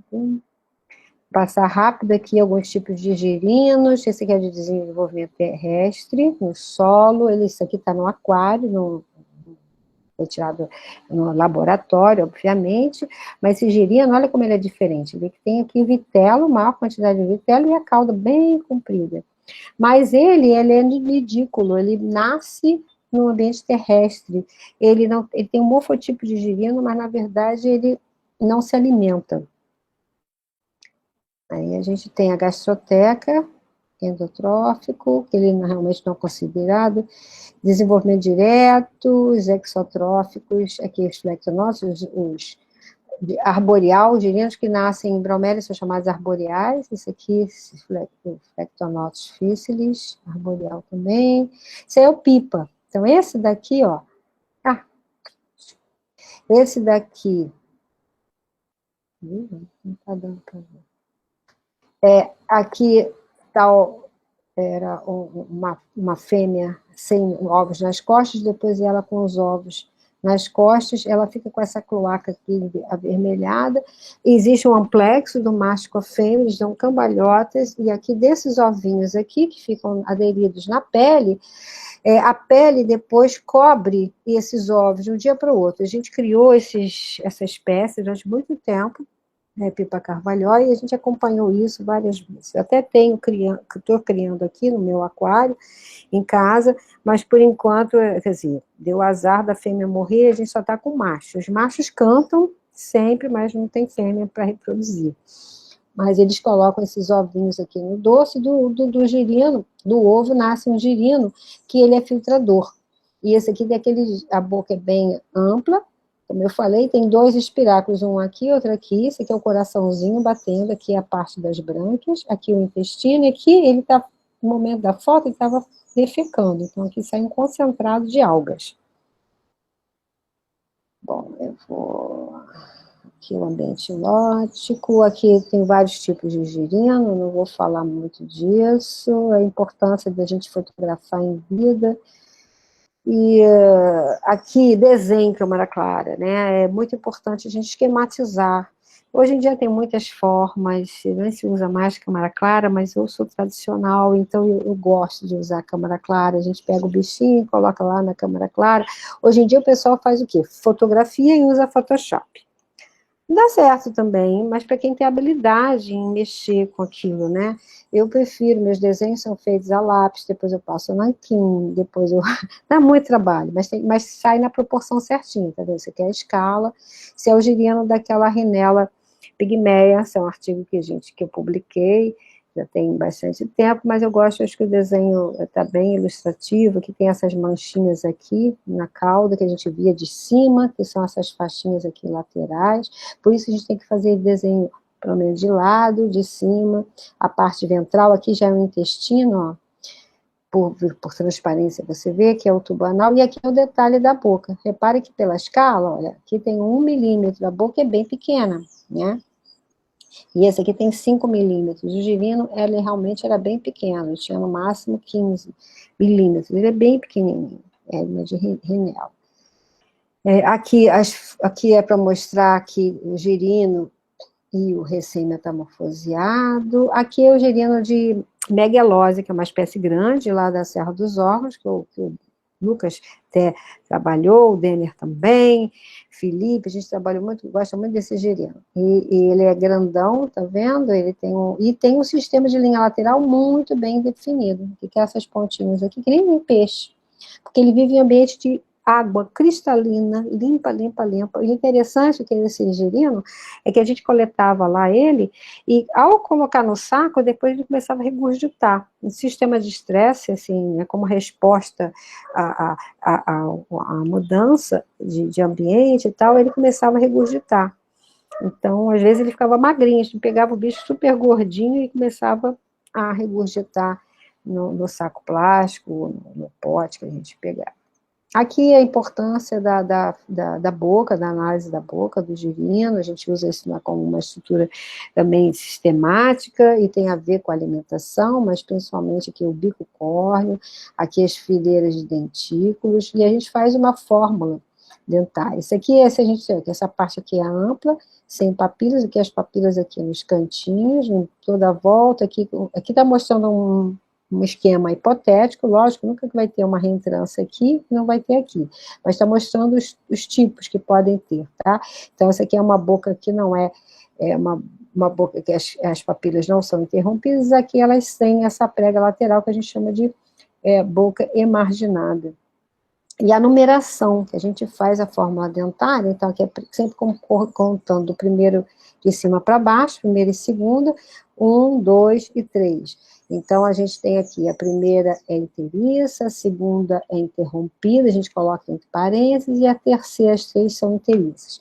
Isso é um detalhe, mas que, assim, é importante a boca do girino, tá? A gente usa aqui, que ali é o esquema, olha aqui a boca como ela é muito parecida. Aqui é a vascularização. Aqui é a circulação, o coraçãozinho, Já vou fechar aqui, já vou terminar a aula, tá? A gente usa o anestésico, durante muito tempo a gente usou cloretona, atualmente a gente não usa mais a cloretona, porque não é vendida, e a gente está usando lidocaína, que é um anestésico, você compra até usado em dentista, compra-se na farmácia, uma bisnaguinha, e a gente dilui.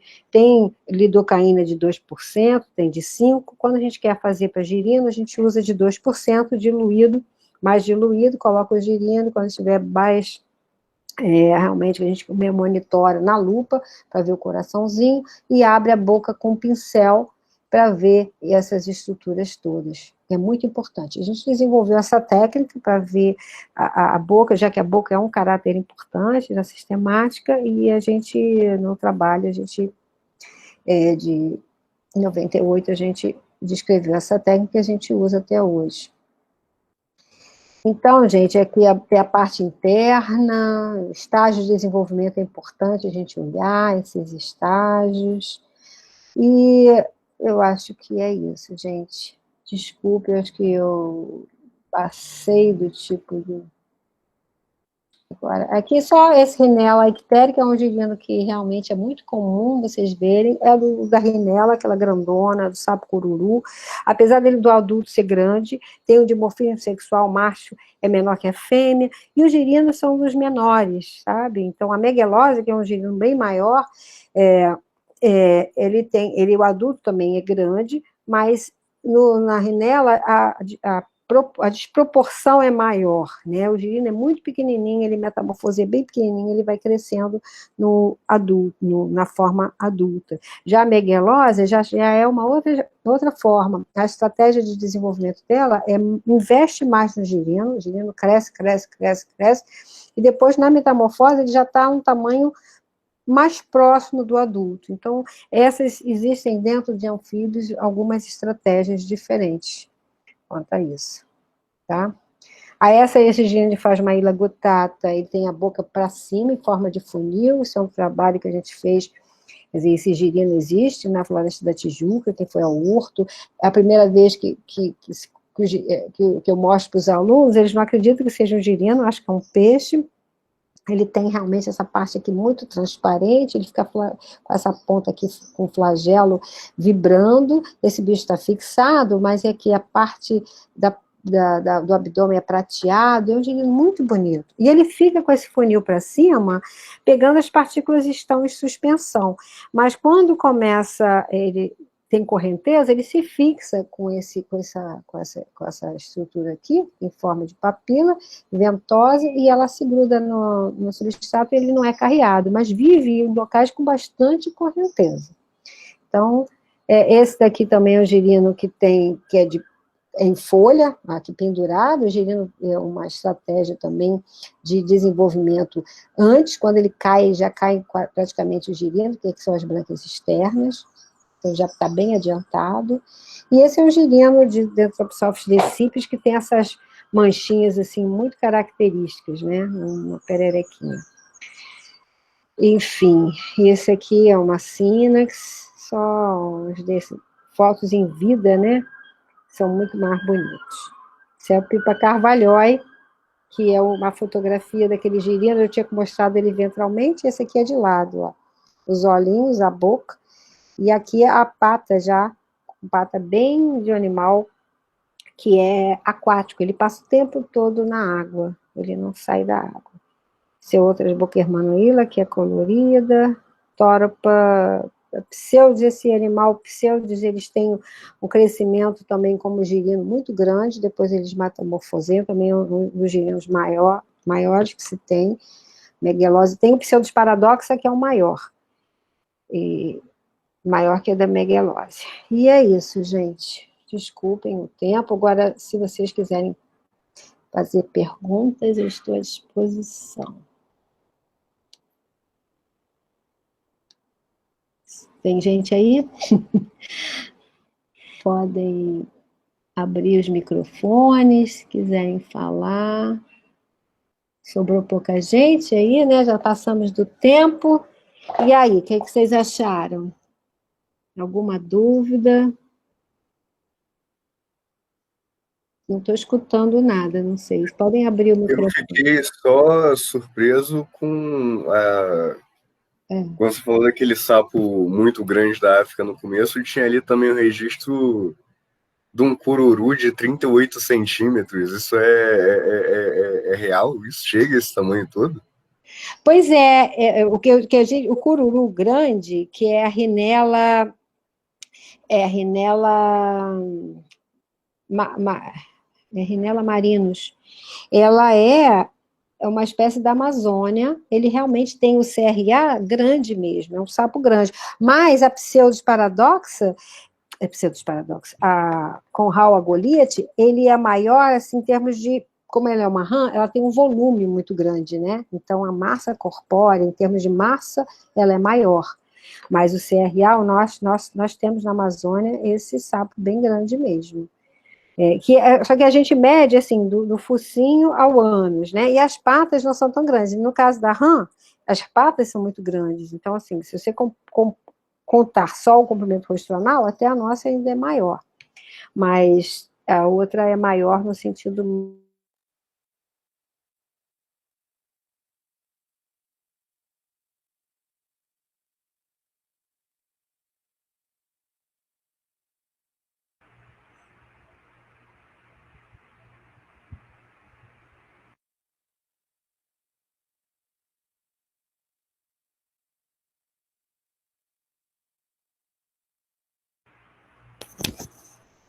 Professora?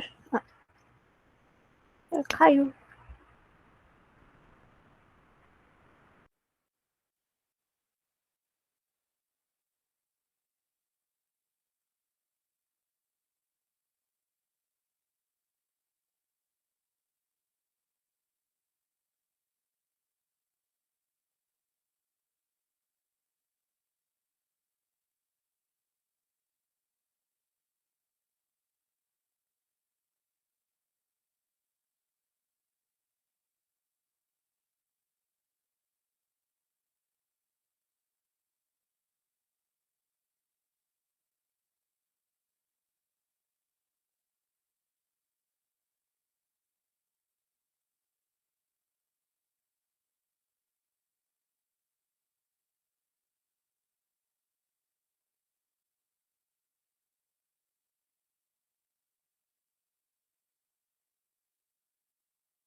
Alô?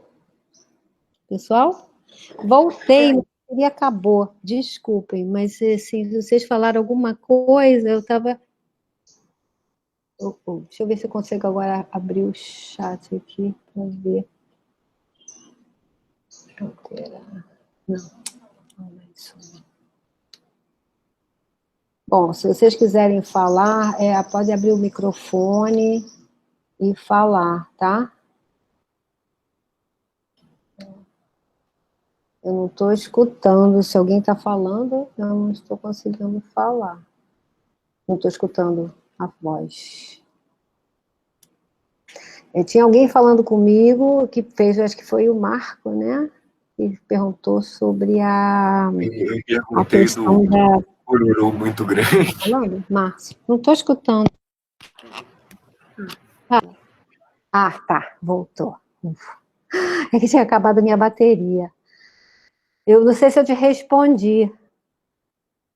A resposta pegou até a parte que estava falando de como é feita a medida do comprimento do focinho até o ânus do bicho.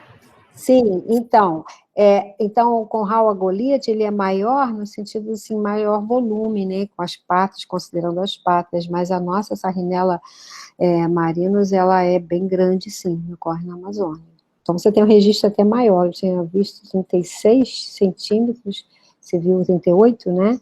É possível, assim, esses bichos são muito comuns. É um cururu grande da região da Amazônia, que para o sudeste, o nosso maior é o equitérico. que tem na Serra dos Hornos, Friburgo, é aquela foto que eu mostrei até lá em Itatiaia, lá no Planalto, que eu falei, Planalto não, na parte ali da sede do parque de Itatiaia. Bom, gente, tem alguém mais que quer fazer pergunta? Desculpe o tempo, eu teve um probleminha aí no início, e algumas fotos, não sei por que não apareceram, mas eu acho que deu para dar uma ideia geral do que a gente pode estudar em girinos, né, em adultos girinos, a reprodução é muito importante, então essa parte de sistemática integrativa eu acho muito bacana, e como conhecimento, né, grande. E o girino, eu esqueci de falar, a parte, como tem aquela circulação grande na cauda, eu fazia uma prática em ETZ, voltado mais para o ensino, porque dá para você trabalhar bastante coisa com os girinos no ensino médio, desde que você tenha uma lupa, você pega o girino, região, pode molhar com algodão, nem precisa anestesiar, e colocar no ouvido de relógio, e ajustar e olhar na lupa, ou se tiver microscópio, melhor ainda, aí você vê direitinho a circulação, os elementos, né, as hemácias passando, e é muito interessante também ver na lupa o coraçãozinho batendo, ver essas estruturas, é muito bacana. Então, dá para ver também os cromatóforos, que também é a questão de pigmento. Eu dava aula no Pedro II, então eu usava sempre o girino como uma das aulas, como modelo, todo mundo gostava muito, para ver como exemplo de vertebrado, e ele, como é por ser, alguns são mais transparentes, dá para ver bem. Tá? Então é isso, gente. Qualquer dúvida podem me escrever, meu e-mail é ana.teles@unirio.br, tá? Então, se vocês quiserem mandar alguma dúvida, ou perguntar para o Elidiomar depois, tá? Muito obrigada a vocês. Eu sinto falta de ver a carinha de vocês, de ver presencialmente. É um pouco estranho ainda para mim dar aula assim virtual. Mas tentei fazer o meu melhor dentro das minhas dificuldades aí, tá? Vou parar aqui a gravação e obrigada a todos aí pela presença.